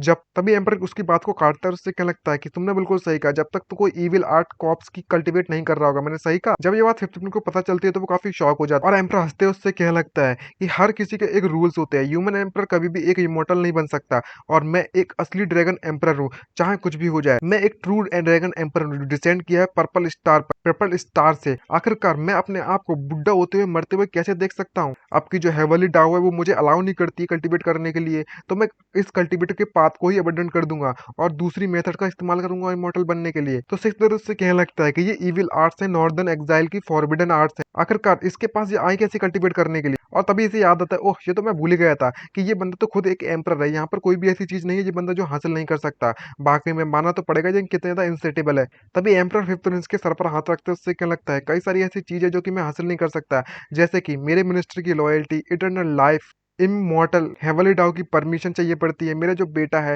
वो वाकई में बहुत ज्यादा लवली है। जब मैं इविल आर्ट्स को कल्टीवेट करना मैंने चालू किया था तो एक बार के लिए वो बंदा कॉप्स बन जाता है और उसे जिंदा रहने के लिए ह्यूमन ब्लड की जरूरत पड़ती है। और एमसी को वो सीन याद होता है जब यहाँ पर वो एक डीमन बीच सा ह्यूमंस को मारकर उनके दिल को खाने में लगा हुआ था, और याद आता है क्या लगता है कि ओह अच्छा, तो जिन लोगों को मारा गया था वहां पर उसे कोई और नहीं बल्कि मैं इस डैम कमीने एम्पर ने मारा है। सिक्स ब्रदर को ये बात पता चलती है तो उससे क्या लगता है कि सिर्फ इतना ही नहीं, बल्कि मुझे कमीना डैम एम्पर है वो इटर्नल लाइफ चाहता है, वो भी इविल आर्ट का इस्तेमाल कर लेकिन इसे रिक्वायर करता है ब्लड एंड एसेट अपने क्लोज रिलेटिव की, ताकि वो अपनी लाइफ को एक्सटेंड कर सके। ये बात सुनकर फिफ्थ में शॉक होता है और उससे लगता है कि ऐसा पॉसिबल हो सकता है कि हमारा जो एल्डेस्ट ब्रदर, मेरा फर्स्ट प्रिंस है जो मारा गया था, वो कोई ट्रिब्यूशन वगैरह नहीं था। और तभी एम्पर भी उस बात से एग्री होता है और उससे क्या लगता है कि उसका जो ब्लड था वो काफी टेस्टी था, लेकिन फिर भी मैं अपनी लाइफ को एक्सटेंड नहीं कर पाया। यान कोइंग, तुम मेरे सबसे ज्यादा फेवरेट चॉइस हो। अब तुम्हारे जब तुम मेरे साथ हो तो मैं एक्सटेंड कर सकता हूँ मेरी लाइफ को 100 ईयर्स के द्वारा। जिसको देखकर एमसी कहने लगता है कि तुम कितना डिस्गस्टिंग हो, तुम अपने ही बेटे का इस्तेमाल कर रहे हो किसी ब्लड बैग की तरह, कितना डिस्गस्टिंग होना। तो एम्पर हंसता है और उससे कहने लगता है कि मैं एक एम्पर हूँ इस ग्रेट जूओ का, अगर मैं वाकई में हमेशा हमेशा के लिए जिंदा रह सकता हूँ तो मैं सर्टेनली सी बात है मैं कंटिन्यू करूंगा अपने इस ग्रेट जूओ टेरिटरी को एक्सपेंड करने के लिए, और ग्रेट अचीवमेंट्स को हासिल करने के लिए कुछ भी करूंगा। अगर ऐसी बात है तो क्या फर्क पड़ता है कि कुछ लोग एक या दो प्रिंस मारे भी जाते मेरे हाथों से। तो एमसी क्या लगता है कि तुम बस बकवास करना जानते हो और कुछ भी नहीं, लेकिन तुम्हारे जो देखा जाए तुम एक एक्चुअली में देखा जाए सेल्फिश हैपक्राफ्ट हो। अगर तुम जैसा बंदा एक एम्पर बन जाता तो भूल जाओ एक्सपेंड करने के लिए अपनी टेरिटरी, ये अच्छा हुआ काफ़ी कि तुम वाक़ई में इस ग्रेट जू टेरिटरी को पूरी तरह से डिस्ट्रॉय ना कर दो। तो सिक्स्थ ब्रदर उससे कहने लगता है कि तुम बकवास करना बंद करो, इस मैटर को सॉल्व करो जल्दी-जल्दी। तो एमसी कहने लगता है कि मैं भी करना चाहता हूँ, लेकिन यान कुंग अभी भी इसके हाथों में मौजूद है हॉस्टेज के तौर पर। मैं इंतज़ार कर रहा हूँ एक सही अपॉर्चुनिटी का, सही मौके का। तो सिक्स्थ ब्रदर उससे पूछता है कि तुम किस मौके की बात कर रहे हो? क्या तुम्हारे पास बैकअप प्लान है? तो एमसी कहने लगता है कि ऑफ कोर्स दी बात है। आखिरकार जो हीरो है वो ऑलरेडी यहाँ पर आ चुके हैं। पता चलता है उसका डॉगी और उसकी जो जूनियर सिस्टर है वो दोनों के दोनों एक दूसरे की तरफ से अटैक करते हैं, लेकिन एम्परर रोकने की कोशिश करता है और उन्हें देख लेता है और दूसरी की तरफ ढकेल देता है और किसी तरीके से उन दोनों की फाइट होती है और बचने में कामयाब रहता है। लेकिन पता चलता है कि यहाँ पर उसका तो सेवंथ ब्रदर जो एट ब्रदर है वो उसे बचाने के लिए पहुंच जाता है और कहने लगता है कि लिटिल नाइट मैंने ऑलरेडी इसके हाथों को काट दिया है, अब तुम्हें भाग जाना चाहिए यहाँ से। तो एम्परर उसको देख के कहने लगता है कि जो सर्विलेंस ऑफिस है, मैंने वाकई में तुम जैसे बंदों को नहीं देखा, मैंने ऐसे कुत्तों को पाला, वही कुत्ते मुझे काटने में लगे हुए हैं। तभी वो वहां से भागकर अपनी जान बचाता है, कहने लगता है कि मुझे माफ कर दीजिएगा योर हाइनेसेस, लेकिन आपने जो हरकतें दिखाई बिल्कुल भी ठीक नहीं थी। तो फिफ्थ प्रिंस कहने लगता है कि सीनियर ब्रदर आपको रुक जाना चाहिए, मुझे अच्छा हुआ कि आप मेरी जान बचा रहे हो, लेकिन मेरे जो बाल पकड़ तुम खींच रहे हो मैं बिल्कुल तेरे टकला हो जाऊंगा। अभी प्रिंसेस हमारी जो जूनियर सिस्टर है वो कहने लगती है कि सेकंड सीनियर ब्रदर हमारा रेस्क्यू मिशन है वो सक्सेसफुल हो चुका है। और जब एम्परर चारों तरफ देखता है तो उसके चारों तरफ कोई भी नहीं होता और पूरी तरीके से कंफ्यूज होता है कि आखिरकार ये बंदा गया कहाँ। और एमसी को इस मौका मिल जाता है उससे फाइट करने के लिए। उससे कहने लगता है कि तुम्हारा बहुत बहुत धन्यवाद, आपकी जब हॉस्टेज है वो जा चुका है, अब मैं बिल्कुल भी फाइट करने के लिए मना नहीं करूंगा। और एक जोरदार मुक्का मारने लगता है उसके चेहरे पे। लेकिन पता चलता है कि उस कमीने एम्परर का जो हाथ है वो वापस से रीजनरेट हो जाता है और वो हंसते हुए एमसी को मारते। उससे कहने लगता है कि जब बात आती है स्ट्रेंथ की तो मैं तुम मॉडल से बिल्कुल भी कमजोर नहीं है। तो एमसी उससे क्या लगता है कि तुम इतना ज्यादा सरकस्टर होने की जरूरत नहीं है, चलो देखते हैं कि आखिरकार तुम कितनी देर तक जिंदा रह पाओगे। और तभी उसकी जो डीमन आंखें वो चमकने लगती और तभी एक अजीब तरीके की एनर्जी उसकी बॉडी से निकलती है। इसको देखकर एमसी काफी घबरा जाता है और दोनों के दोनों इक्वली फाइट कर रहे होते। तो सिक्स्थ ब्रदर वहां पर आता है और पूरी तरीके से कंफ्यूज होता है और एट्थ ब्रदर आकर उससे कहने लगता है कि डायरेक्टर जो रिबेल बंडिल्स हैं साउदर्न यूवी किंगडम के आउटसाइड में, हमने उन्हें ऑलरेडी कंट्रोल कर लिया है। तो सिक्स्थ ब्रदर कहने लगता है कि जो ओल्ड एट्थ है और तुम और शूज याओचेंग दोनों के दोनों हिट करने में लगे हुए हैं एम्परर को, ये एक कैपिटल क्राइम है, तुम्हें पनिश किया जाएगा, बिल्कुल एक्सटर्मिनेशन तुम्हारी 9 जनरेशन फैमिली तक को तबाह कर दिया जाएगा। तभी जूनियर सिस्टर उससे कहने लगती है क्या तुम यहाँ पर अभी अभी उस एम्परर को डॉग नहीं कहने में लगे थे? तो फिफ्थ में से उससे कहने लगता है कि तुम बकवास करना बंद करो, जरा सेकंड सीनियर ब्रदर को तो देखो। तो सिक्स्थ ब्रदर उससे कहने लगता है कि तुम वाकई में सूजी याओचेंग की अभी आदत नहीं पड़ी है क्या तुम्हें? तुम्हारे डैड की स्किल्स के हिसाब से तुम्हें वाकई में ऐसा लगता है कि वो बंदा तुम्हारे सीनियर ब्रदर को चोट पहुंचा पाएगा? तो एट्थ ब्रदर उससे कहने लगता है कि हमें बस यहाँ पर अगर वहां पर मदद करने के लिए जाते हैं तो हम बस उसके लिए मुसीबत खड़ा करेंगे, बेटर रहेगा कि हम बाद की जो परेशानी है उसके निपटने के बारे में सोचे। तभी पता चलता है कि फिफ्थ प्रिंस के मुंह से अजीब तरह के ब्लैक कलर का खून निकलता है। इसको देखकर सभी कंफ्यूज हो जाते हैं और पता चलता है सिक्स्थ ब्रदर को ये तो एक कॉप्स पॉइजन है, शिट। यहाँ तक कि इसके जो टाइगर्स है वो भी अपने बच्चों को नहीं खाता, लेकिन ये कमीने डॉग एम्पर अपने ही बेटे को पॉइजन कर दिया, जहर दे दिया। ये बात देखकर एम्पर मुस्कुराता है उस तरफ देखते हो और पता चलता है कि जो कॉप्स पॉइजन है वो हमारे एमसी को भी लग जाता है। उसकी बॉडी से एक अजीब तरीके की चीज निकल पड़ती है। इसको देखकर एमसी एम्पर खुश होता है। उससे कहने लगता है कि जो कॉप्स पॉइजन है वो फाइनली तुम पर अफेक्ट लेना चालू कर दिया। इसको देखकर जूनियर सिस्टर घबरा जाती है और उससे कहने लगती है कि सेकंड सीनियर ब्रदर क्या तुम ठीक हो? तभी एम्परर उसे हराने के बाद उसकी तरफ बढ़ता है प्रिंस की और कहने लगता है कि तुम ओल्ड है कहीं के, तुम वाकई में अनडाइंग ली चांसिंग एक्चुअली में इस ड्रैगन वीर के फॉर्च्यून को प्रोटेक्ट करने के लिए तुम पर कन्वर्ट कर दिया और जो ड्रैगन वीन है वो तुम्हें प्रोटेक्ट करने में लगी हुई है ताकि मैं तुम्हारे ब्लड एसेंस को एब्जॉर्ब ना कर पाऊं। तो इसलिए मैंने थोड़ा बहुत समय निकाला ताकि मैं इस कॉप्स पॉइजन का इस्तेमाल कर सकूं इस ड्रैगन वीन्स फॉर्च्यून को तोड़ने के लिए, जो कि तुम्हारे ब्लड को कन्वर्ट करके रखा हुआ है, और फिर फाइनली मैं उसको एब्जॉर्ब कर सकता हूँ कंप्लीटली। तुम्हारी जो मॉर्टल सीनियर ब्रदर का जो ब्लड था वो इनक्रेडिबली रिच था और ये परफेक्टली है मेरी लाइफ को एक्सटेंड करने के लिए, प्रोलॉन्ग बनाने के लिए। अब मुझे ज्यादा कुछ नहीं करना, बस मुझे इंतजार करना है कि ये एक बार कन्वर्ट हो जाए ब्लड में। ये देखकर सिक्स्थ ब्रदर घबरा जाता है और कहने लगता है कि सूजी याओचेंग तुम अनरेबल बंदे कहीं के, मैंने तुम पर पूरा भरोसा किया था लेकिन तुम इतने सिंपल मैटर को भी नहीं संभाल पाए। तो एट ब्रदर उससे कहने लगता है कि लिटिल जूनियर सिस्टर तुमने सब कुछ सीख रखा होगा हमारे क्लिनसिंग हार्ट मंत्र को हमारे सेट के, तो तुम्हें जाकर सबसे पहले इस हिज हाइनेस यानी कि फिफ्थ प्रिंस के कानों में जाकर ये मंत्र कहने की जरूरत है और जितना ज्यादा हो सके उतना ज्यादा इसके बॉडी से कॉप्स पॉइजन को दूर रखना। और वो मान जाती है। तभी एक फॉर्मेशन एक्टिवेट कर देती है और कहने लगती है कि 9 सीनियर ब्रदर आपको डटे रहना होगा। 8 ब्रदर और 6 ब्रदर दोनों अटैक करने के लिए एम्परर पर कूद पड़ते हैं और जब उन पर अटैक किया जाता है तो एम्परर को घंटा फर्क नहीं पड़ता है और कहने लगता है कि तुम कितने बोरिंग हो। मुझे लगा था कि जो राइजिंग विंड वैली के पास कुछ तो एबिलिटीज होंगी, लेकिन यहाँ पर ली चांशंग को छोड़कर यहाँ पर तुम सभी के सभी मॉर्टल्स हो, बिल्कुल भी स्किल्स नहीं है। तुम सभी के सभी लोग बस मेडिकोर किसी काम के नहीं हो, क्योंकि उस एम्परर पर किसी भी अटैक का कोई भी असर नहीं पड़ने में लगा हुआ होता। और तभी वो अपने मैजिक का इस्तेमाल करते हुए कहने लगता है कि यान कोइंग तुम जल्दी से यहाँ पर आओ। और इसे कुछ भी समझ नहीं आ रहा तो इसकी बॉडी आउट ऑफ कंट्रोल हो जाती है और कहने लगता है कि मेरी बॉडी को मैं खुद ही नहीं कंट्रोल कर पा रहा। सिस्टर कहने लगती है जूनियर सिस्टर 9 सीनियर ब्रदर अब हमें क्या करना चाहिए? तभी एम्परर उसके पास आकर उसे घूरता है। उससे क्या लगता है कि ये तुम्हारे लिए सम्मान वाली बात है कि तुम मेरे काम आओगे मेरी लाइफ को बढ़ाने के लिए यान कोइंग, क्या तुम्हें ऐसा करने की इच्छा नहीं होती? चलो मेरी बात मानो और अपने दिल को बाहर निकालो और मुझे ऑफर कर दो। और तभी वो अपने हाथों का इस्तेमाल करने लगता है अपने दिल को निकालने के लिए और कहने लगता है कि जैसी आपकी आज्ञा फादर। इसी तरीके से फिफ्थ प्रिंस अपने बॉडी को कंट्रोल करने की कोशिश तो करता है लेकिन कर नहीं पाता और एम्परर काफी खुश होते हुए कहने लगता है कि मेरे जो ग्रैंड एम्बिशंस है वो कंप्लीट होने का समय आ चुका। जितना सोच ही रहा होता है तभी अचानक से एक हाथ आता है और उसके दिल में घुस जाता है, वो खून ही खून हो जाता है और पता चलता है कि ये हाथ नहीं बल्कि में एक अजीब तरीके की शील्ड आई मीन सील होती है जो कि ड्रैगन सील या फिर जो भी है इनका फॉर्च्यून सील, वो उसके छाती पर रख दी जा चुकी है, जिसको देखकर वो घबरा जाता है। जिसको देखकर एम्परर भी शॉक होता है, उससे कहने लगता है कि तुमने एक्चुअली में बिना किसी परेशानी के इस कॉप्स पॉइजन के कंट्रोल से आजाद होने में कामयाब रहे।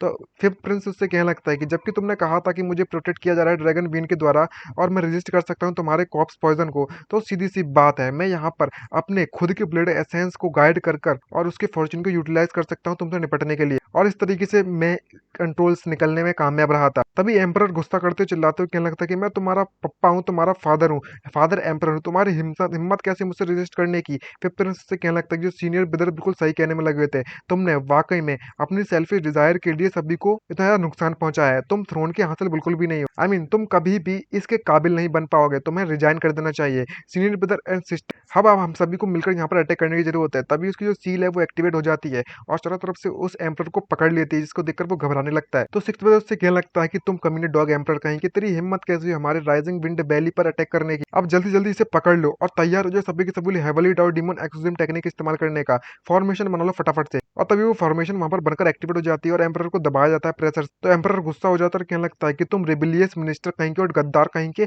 तुम्हें तो मर जाना चाहिए मेरे हाथों से। लेकिन पता चलता है कि वो एम्परर अभी भी यहाँ पर इविल एनर्जी को एब्जॉर्ब, ब्लड एसेंस को एब्जॉर्ब कर रहा है अपनी प्रिंसेस और उस सेकंड प्रिंस की, और कहता है कि तुम तो मरने के लायक हो, मरने का, और रिलीज कर देता है अपनी इविल और आग, जिसको देखकर सिक्स ब्रदर घबराता है और उससे कहने लगता है कि शिट हमारी जो कल्टीवेशन रियल में वो बहुत ज्यादा कमजोर है इसके मुकाबले में और इतनी हाई भी नहीं है, इसकी जो फॉर्मेशन है हमारी वो इसे सप्रेस नहीं कर सकती ज्यादा देर तक। उन सभी को दूर फेंक देता है और कहने लगता है कि तुम सभी के सभी लोग हेवली डाफ डीमन एक्सोसिज्म के बारे में बात कर रहे हो, लेकिन तुम सभी के सभी लोग अपनी जिंदगी के लिए कितने कीड़े हो और तुम्हें मौत से इतना डर लगता है और अपनी लाइफ को सेक्रीफाइस करने से तुम्हें बचना चाहते हो और कुछ, और तुम्हारे पास इतनी ज्यादा सेल्फलेसनेस है, तुम आखिरकार मुझसे डिफरेंट कैसे हो गए। मैं एक ह्यूमन एम्परर हूँ और हमेशा मेरी किस्मत में डेस्टाइंड है, यही मेरी किस्मत है कि मैं हेवन एंड अर्थ पर राज करूं, जब तक मैं जिंदा रहूंगा तब तक मैं उनके साथ रहूंगा और कोई मुझे रोक नहीं सकता। दूसरी तरफ हमारे सेकंड सीनियर ब्रदर को दिखाया जाता है जिसकी हालत बहुत ज्यादा खराब हो रही होती है, पता नहीं क्यों खराब हो भी रही है, यहीं पर पड़ा हुआ है और हर तरफ सिर्फ एम्बर अपनी एनर्जी एसेंस को कनेक्ट करने में लगा हुआ है। तभी सेकंड ब्रदर पर धमाका होता है और गुस्से में खड़ा होता है हमारा एमसी और कहने लगता है कि बहुत होगी तुम्हारी बकवास सुन के मेरे कान थक गए, तुम बिलियनियर्स कहीं के, तुम हमेशा हेवली डाउ के बारे में बात कर सकते हो, हेवली विल के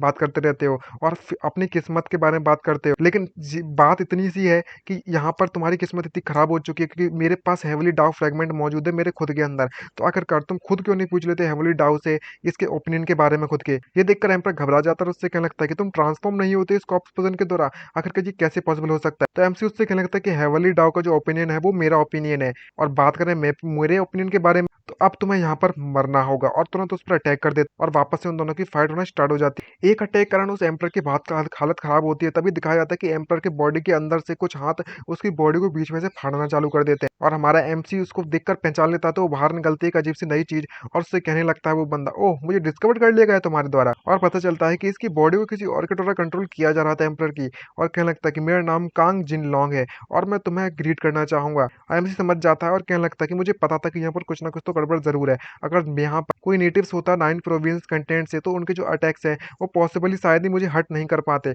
लेकिन तुम्हें देखकर तो बिल्कुल भी ऐसा नहीं लगता। जैसा कि मैंने उम्मीद की थी तुम सभी की सभी ईस्टर्न सेवन मेंशन के लोगों से, तुम यहाँ पर मेरे लिए परेशानी खड़ी करने में लगे हुए हो, तुमने पैलेस को भी नहीं छोड़ा, तुमने एम्पर को मार दिया, एम्पर यूवेन को काफी समय पहले, और उसकी बॉडी को पजेज कर दिया और जिंदा लोगों को खाने में लगे हुए इतने दिनों से। ये बात सुनकर वो बंदा कहने लगता है इस पर्सन की जो बॉडी थी वो काफी कमजोर थी, क्या हुआ इस बात को अगर मैंने इसे खा लिया तो, और कुछ लोगों को मार दिया इस बॉडी को वापस से रिप्लेस करने के लिए। और खैर वैसे भी हम जैसे लोगों के लिए ये सभी के सभी लोली एक्सिस्टेंस है, किसी चारे की तरह ही इनका यूज किया जाता है हमारे लिए। तो मैं इस तरीके से हूँ और उस तरीके से स्यूज याओ चंग, किसे फर्क पड़ता है कि आखिरकार जो हेवली डाफ फ्रेगमेंट जो कि तुम्हारे बॉडी के अंदर मौजूद है, तुम ओरिजिनली में देखा जाए तुम उन सभी के मुकाबले में काफी ज्यादा सुपीरियर हो, तो आखिरकार तुम अपने आप को परेशानी क्यों दे रहे हो इन सभी को प्रोटेक्ट करने के लिए लोली बींग्स को। तो एमसी उसके चेहरे पर मुक्का मारते हैं, उससे कहने लगता है कि मुझे जो अच्छा लगता है मैं वो करूंगा और एक असली बंदा अपना ट्रू टेम्परमेंट कभी भी नहीं भूलता है। और जैसे ही मुक्का मारता है तो पता चलता है कि उसे किसी अजीब तरीके की स्केल्स के शील्ड के द्वारा बचा लिया जा चुका है। और बंदा कहने लगता है कि ये यूजलेस है, तुम्हारे अटैक मुझ पर काम नहीं करेंगे। मुझे पता है कि जो तुम्हारे पास हेवनली डाव की फ्रेगमेंट की पावर है वो काफी प्योर है, लेकिन अभी ये मैच्योर नहीं है और तुम्हें पता नहीं है कि किस तरीके से इसका यूज किया जाता है। और चारों तरफ से एक अजीब तरीके की मॉन्स्टर्स ने उसे घेर लिया होता है। इसमें का फायदा उठाकर वो एमसी पर अटैक करने के लिए, उस पर मारने के लिए कोशिश करता है। ये देखकर एमसी भी शॉक हो जाता है और वो गंदा काफी खुश होता है। क्या लगता है ये काफी ज्यादा कन्वीनियंट हो रहा है मेरे लिए कि मैं तुम पर चुपके से अटैक कर सकूं। लेकिन वो इस बात को देखकर काफी शॉक हो जाता है कि वहां पर जिस पर उसने अटैक किया था वो बस एक इल्यूजन था और हमारा एमसी उस पर अटैक करते तो कहने लगता है कि अब तुम बताओ कि आखिरकार कौन किसी एम्ब्यूज करने में लगा हुआ है। मैं तुम पर एम्बिश कर रहा हूँ पीछे से। और जब वो बंदा बंधा हुआ होता है तो एमसी उस पर एक जोरदार अटैक करता है और पूरे का पूरा इलाका तबाह हो जाता है वहां से। तो सिक्स ब्रदर उससे कहने लगता है कि अगर मैं तुम्हें पीट नहीं सकता तो इसका मतलब ये नहीं हुआ कि मैं तुम्हें रिस्ट्रेट नहीं कर सकता। तुम्हारे लिए काफी ज्यादा बुरी बात हो गई कि वो सभी के सभी इल्यूजन थे। तुम्हें अंडर एस्टिमेट नहीं करना चाहिए था कभी भी बेविचिंग आर्ट को, जो कि याग वांग ने मेरे लिए छोड़ी थी। तभी वो बंदा मुस्कुराता है और उससे कहने लगता है कि तुमने पूरी तरह से अंडर एस्टिमेट कर दिया था तुम सभी लोगों ने मुझे, और मैंने भी तुम्हें अंडर एस्टिमेट कर लिया, ये बात तो माननी पड़ेगी। लेकिन घंटा फर्क नहीं पड़ता क्योंकि ये पर्सन की जो ट्रू ट्रेजर है वो अभी तक अनलीज नहीं हुआ है यहाँ पे। तभी आसमान में एक अजीब सी चीज होती है, एनर्जी इकट्ठे होने लगती है। इसको देखकर वो घबरा जाता है और कहने लगता है कि अभी पूरी तरीके से देखा जाए तो आसमान पूरा क्लियर था, तो और पूरी तरीके से इस मून को ढक क्यों लिया गया है, इसकी मून लाइट कहाँ गई, अचानक से अंधेरा क्यों हो गया, डार्क क्यों हो गया। तो बंदा कहता है कि इस पर्सन की जो बॉडी है वो काफी ज्यादा कमजोर थी, लेकिन फिर भी मैं अपने इस विटल एसेंस का इस्तेमाल करने में लगा होता इस ट्रेजर को नरिश करने के लिए, और अब समय आ चुका है इस ट्रेजर का इस्तेमाल करने का। ये देखकर वहां पर एक अम्ब्रेला टाइप का बन जाता है। तो सिक्स ब्रदर उससे कहने लगता है कि ये तो एक हेवन रैक नहीं, ये तो execute heaven rack magical treasure है। ओ अब समझ में आया, तो ये सारे के सारे जो लोग हैं वो कभी सभी क्यूची वर्ल्ड से बिलोंग ही नहीं करते हैं। इनके जो मैजिकल आर्टिफैक्ट्स है वो सिंपली इमेजरेबल है हमारे लिए। और तभी वो बंदा अजीब तरीके का मंत्र पढ़ने लगता है जिससे कि वो जो अम्ब्रेला है वो पूरे के पूरे इस पैलेस को अपने अंडर ले लेता है। इसको देखकर एमसी घबरा जाता है और सभी को वहां से भागने के लिए ऑर्डर देने लगता है और पूरे के पूरे इलाके में वो अम्ब्रेला फैल जाता है और थोड़ा का धमाका होता है। और उसी धमाके के साथ वहां पर एक अजीब सा पोर्टल बंद और पता चलता है एक बहुत बड़ा हाथ हमारे एमसी की तरफ बढ़ता है और वो कहने लगता है कि जो डाव है उसकी कोई फॉर्म नहीं होती, हेवंस की कोई फॉर्म नहीं होती, सूर्य याओचंग क्या तुम मेरे इस अटैक को झेल पाओगे। एमसी उसको तोड़ देता है उसके अटैक को और उससे कहने लगता है कि तुम्हें वाकई में ऐसा लगता है कि तुम मुझे पीट पाओगे, और तुम्हारे पास जो ब्रोकन अम्ब्रेला है तुम्हारी तो ऐसी की तैसी मारू मैं, एक बार मैं तुम्हें पकड़ लूँ ना तो तुम्हारे इस अम्ब्रेला के साथ साथ तुम्हारी भी मत बोटी बोटी करके कुत्तों खिला दूंगा। तो वो बंदा कहने लगता है कि हम दोनों इस बात को अच्छी तरीके से जानते हैं कि जिस चीज को छुआ नहीं जा सकता, जिस चीज को उस चीज को पकड़ा भी नहीं जा सकता, और मैं कोई ऑब्जेक्ट नहीं हूँ। तुम्हें क्या लगता है कि तुम मुझे टच कर कर मुझे मार सकते हो? तुम कुछ ज्यादा ही सोचने में लगे हुए, लेकिन जो प्रेशर मैं तुम पर डालने में लगा हुआ हूँ वो एक फॉर्मलेस प्रेशर है, और तुम तो यहाँ तक अपने फ्रेगमेंट को भी नहीं कंट्रोल कर सकते हेवनली डाव के। तो आखिरकार तुम कैसे रेजिस्ट करोगे मेरे इस एम्प्टीनेस पावर को, क्योंकि ये जो मैजिकल ट्रेजर है वो मैंने सन एंड मून को अब सिक्योर करते हैं। अब सभी के सभी लोग एनब्लॉक मैंने इसके अंदर डाल दिया है, इस अम्ब्रेला के अंदर, फॉर्मलेस स्पेस के अंदर। यहाँ पर सिर्फ और सिर्फ तुम ही नहीं बल्कि मैं तुम्हारे जितने भी साथी हैं उन्हें भी काफी ज्यादा पेन का सामना करना पड़ेगा मरते समय, और सभी के लोगों की हालत बहुत ज्यादा खराब हो रही होती है। अगर तुम मेरे सामने भीख मांगते हो घुटनों के बल टिक कर और माफी मांगते हो तो मैं शायद उन्हें जहाँ से जाने की परमिशन दे सकता हूँ। कैसा लगेगा, क्या तुम माफी मांगना चाहोगे? तो एमसी उससे कहने लगता है कि जो बॉडी जो डाव बॉडी है वो फॉर्मलेस है, और उसी की जितने भी मंत्र जो भी बात है उससे कहने में लगा होता कि किस तरीके से नेचर को कंटेन करती है, जूतों को चोट नहीं पहुंचाती है, और नेचर ही डाव है, और वगैरह वगैरह। इतना ज्यादा डिटेल में नहीं जाने वाला मैं। और बोलता है कि ये अभी भी एग्जिस्ट तो करती है पर नॉन एग्जिस्टेंट चीज है। ठीक है, अगर वाकई में ऐसी बात तो अब मुझे समझ आ चुका है, और वो अपनी पावर को रिलीज करना चालू करता है और कहता है कि तुम वाकई में चाहते हो कि मैं अपने घुटनों के बट्टे को तुम्हारे सामने, ऐसा कभी भी नहीं होने वाला। और एक जोरदार पंच मार जिससे कि वो स्पेस वहां से क्रैक होना चालू हो जाए, और तभी हमारा एमसी अपने हाथों को जोड़कर इस अटैक का इस्तेमाल करता है। मुझे पता है सभी लोग समझ गए होंगे ये क्या अटैक है, मेरे हिसाब से तो कामे हमें है ना, तो कमेंट करके तुम भी बता। और बिना किसी परेशानी के उस स्पेस को तोड़कर आगे जाता और क्या लगता है कि तुम इतनी बकवास करने में लगे हुए थे, लेकिन अंत में आकर तुम्हारी हालत तो ऐसी होनी थी। लेकिन जैसे ही हमारा एमसी उस स्पेस से बाहर आता तो वो अपने आप को वापस से दूसरे स्पेस में कैद पाता है। इसको देखकर वो बंदा हंसता है, उससे क्या लगता है कि सूर्य चंग तुम्हें वाकई में ऐसा लगता है कि यहाँ पर तुम्हें इस स्पेस में सिर्फ और सिर्फ अम्ब्रेला में एक ही स्पेस मौजूद होगा? लगता है मुझे तुम्हें सब कुछ बताना पड़ेगा। सच्चाई ये है कि इस अम्ब्रेला को बनाया गया था 49 फॉर्मुलेस रियल्म को कलेक्ट कर और हर एक रियल्म 81 स्मॉल बर्ड को कलेक्ट करती है, और तुम यहाँ से भागने की कोशिश कर रहे हो। इस यहाँ से भागने का मुकाबला ऐसा है जैसे कि तुम हेवन में असेंड कर रहे हो, और अब जबकि तुम यहाँ पर आ चुके हो तो तुम्हें लगता है, मुझे लगता है कि तुम्हें यहाँ पर सेटल होना चाहिए, कुछ मजेदार करना चाहिए। और तभी हमारा एमसी पंच मार मार कर सभी को तोड़ना चालू कर देता,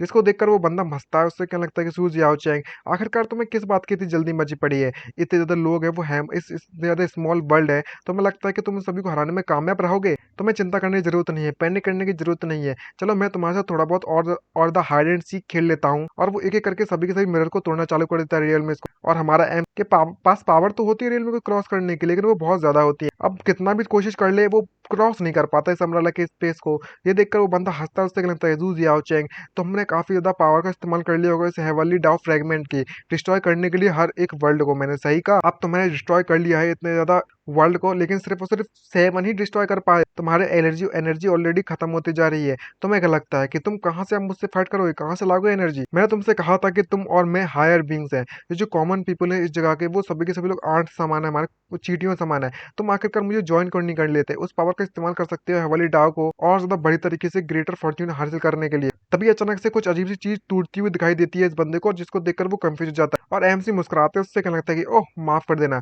मैं अभी हेवली डाउ फ्रेगमेंट के बारे में सोचने में लगा था। मैंने सुना नहीं तुमने अभी मुझसे क्या कहा। इसको देखकर वो बंदा घबरा जाता है और क्या लगता है कि ये इम्पॉसिबल है। तुमने क्लियरली सिर्फ और सिर्फ 7 स्मॉल वर्ल्ड को तोड़ा था, तो आखिरकार ये कैसे रेजिस्ट कर सकते हैं मेरी पावर को तुम? तो एमसी समझाता है। उससे क्या लगता है कि ओह मुझे इसके बारे में पता चला कि ये सभी के सभी स्मॉल वर्ल्ड्स हैं, वो एक दूसरे के साथ इंटरकनेक्टेड है। तो मैंने कुछ थोड़ा सा दिमाग का इस्तेमाल किया और कुछ इनके जो पॉइंट्स होते हैं, मेन पॉइंट जो कनेक्शन जंक्शन होते हैं, उनको फाइंड किया अटैक करने के दौरान, और मेरी जो पावर है हेवनली डाव फ्रेगमेंट की, उसे इंजेक्ट कर दिया इसके अंदर, जिस कारण यहाँ पर बहुत ज्यादा एनर्जी कंजप्शन हुआ। मुझे पता है मेरी एनर्जी खत्म हो रही है, लेकिन अब समय आ चुका है तुम्हारे इस गेम को खत्म करने का। और चुटकी बजाता और पूरी की पूरी रियल में इसको डिस्ट्रॉय कर देता। और उससे क्या लगता है मेरी जो चॉइस थी उस वक्त वो वर्थ वाइल निकली, मेरी काम बिल्कुल परफेक्ट निकला। और तभी बाहर दिखाया जाता है जो अम्ब्रेला है वो टूटना चालू होता और वो मैजिकल ट्रेजर वहीं पर धमाके के साथ ब्लास्ट हो जाता है और सभी के सभी लोग बाहर आ जाते हैं उस ट्रेजर से। और जब सब कुछ डिस्ट्रॉय हो जाता है तो हमारा एमसी सभी के पास जाकर देखता है और सभी को होश में लाता है। और उससे क्या लगता है अबे ये सब क्या चल रहा है? तो एमसी क्या लगता है कि तुम्हें चिंता करने की जरूरत नहीं है, तुम्हारा सीनियर ब्रदर यहाँ पर मौजूद है, तब तुम्हें कुछ नहीं होगा। तभी बाकी सब भी हिटते हैं। उससे क्या लगता है कि सीनियर ब्रदर क्या मैच खत्म हो चुका है? तो एमसी क्या लगता है ये खत्म तो हो जाना चाहिए था, मैंने अपनी पावर को इंजेक्ट कर दिया था इस हेवली डाउ फ्रेगमेंट है इस अम्ब्रेला के अंदर जब इसे तोड़ा तोड़ा था मैंने। और लेकिन जो मेरी एनर्जी है वो मेरे साथ मेरा अब ज्यादा साथ नहीं दे सकती, मुझे थोड़ी देर आराम करने की जरूरत है। और तभी वहां पर धुआं वापस से उठने लगता है, जिसको देखकर सभी और ज्यादा घबरा जाते हैं और एमसी भी घबरा जाता है। और उससे क्या लगता है कि यहाँ तक कि इतनी पावरफुल अटैक भी इस बंदे को मारने में नाकामयाब रहा। और वो बंदा इस वक्त काफी गुस्से में, और क्या लगता है कि शूज याओ चैंग, तुम्हारी हिम्मत कैसी हुई? मेरे मैजिकल आर्टिफैक्ट को मैंने जिसको अपने ट्रू एसेंस का इस्तेमाल कर डिवाइन सोल को यूज कर नर्चर किया था, रिफाइन किया था और बड़ा पोस्ट कर बड़ा किया था, इन पावरफुल बनाया था, तुमने इतनी आसानी से इसे डिस्ट्रॉय कर दिया। जब तक मेरे जो ट्रू एसेंस है वो रिमेन यहाँ पर बचता है, जो मेरे आर्टिफैक्टों से डिस्ट्रॉय नहीं किया जा सकता। और उसकी बॉडी पड़ी होती है लेकिन उसकी सोल बाहर आ जाती है। इसको देखकर एमसी क्या लगता है कि बस इतनी सी बात, इसका मतलब ये हुआ कि मैं तुम्हें तब तक मारूंगा जब तक तुम्हारा ट्रू एसेंस डिसअपेयर नहीं हो जाता। और ऑर्डर देता है कि सभी के सभी लोग हमारे कंकिंग वैली के मेरी बात ध्यान से सुनो। अब समय आता है हमारे असेंबल होने का। अब आखिरकार दिखा दें इस बच्चे को कि आखिरकार जो ट्रू एसेंस और इसके सोल है, इसकी जो आत्मा है,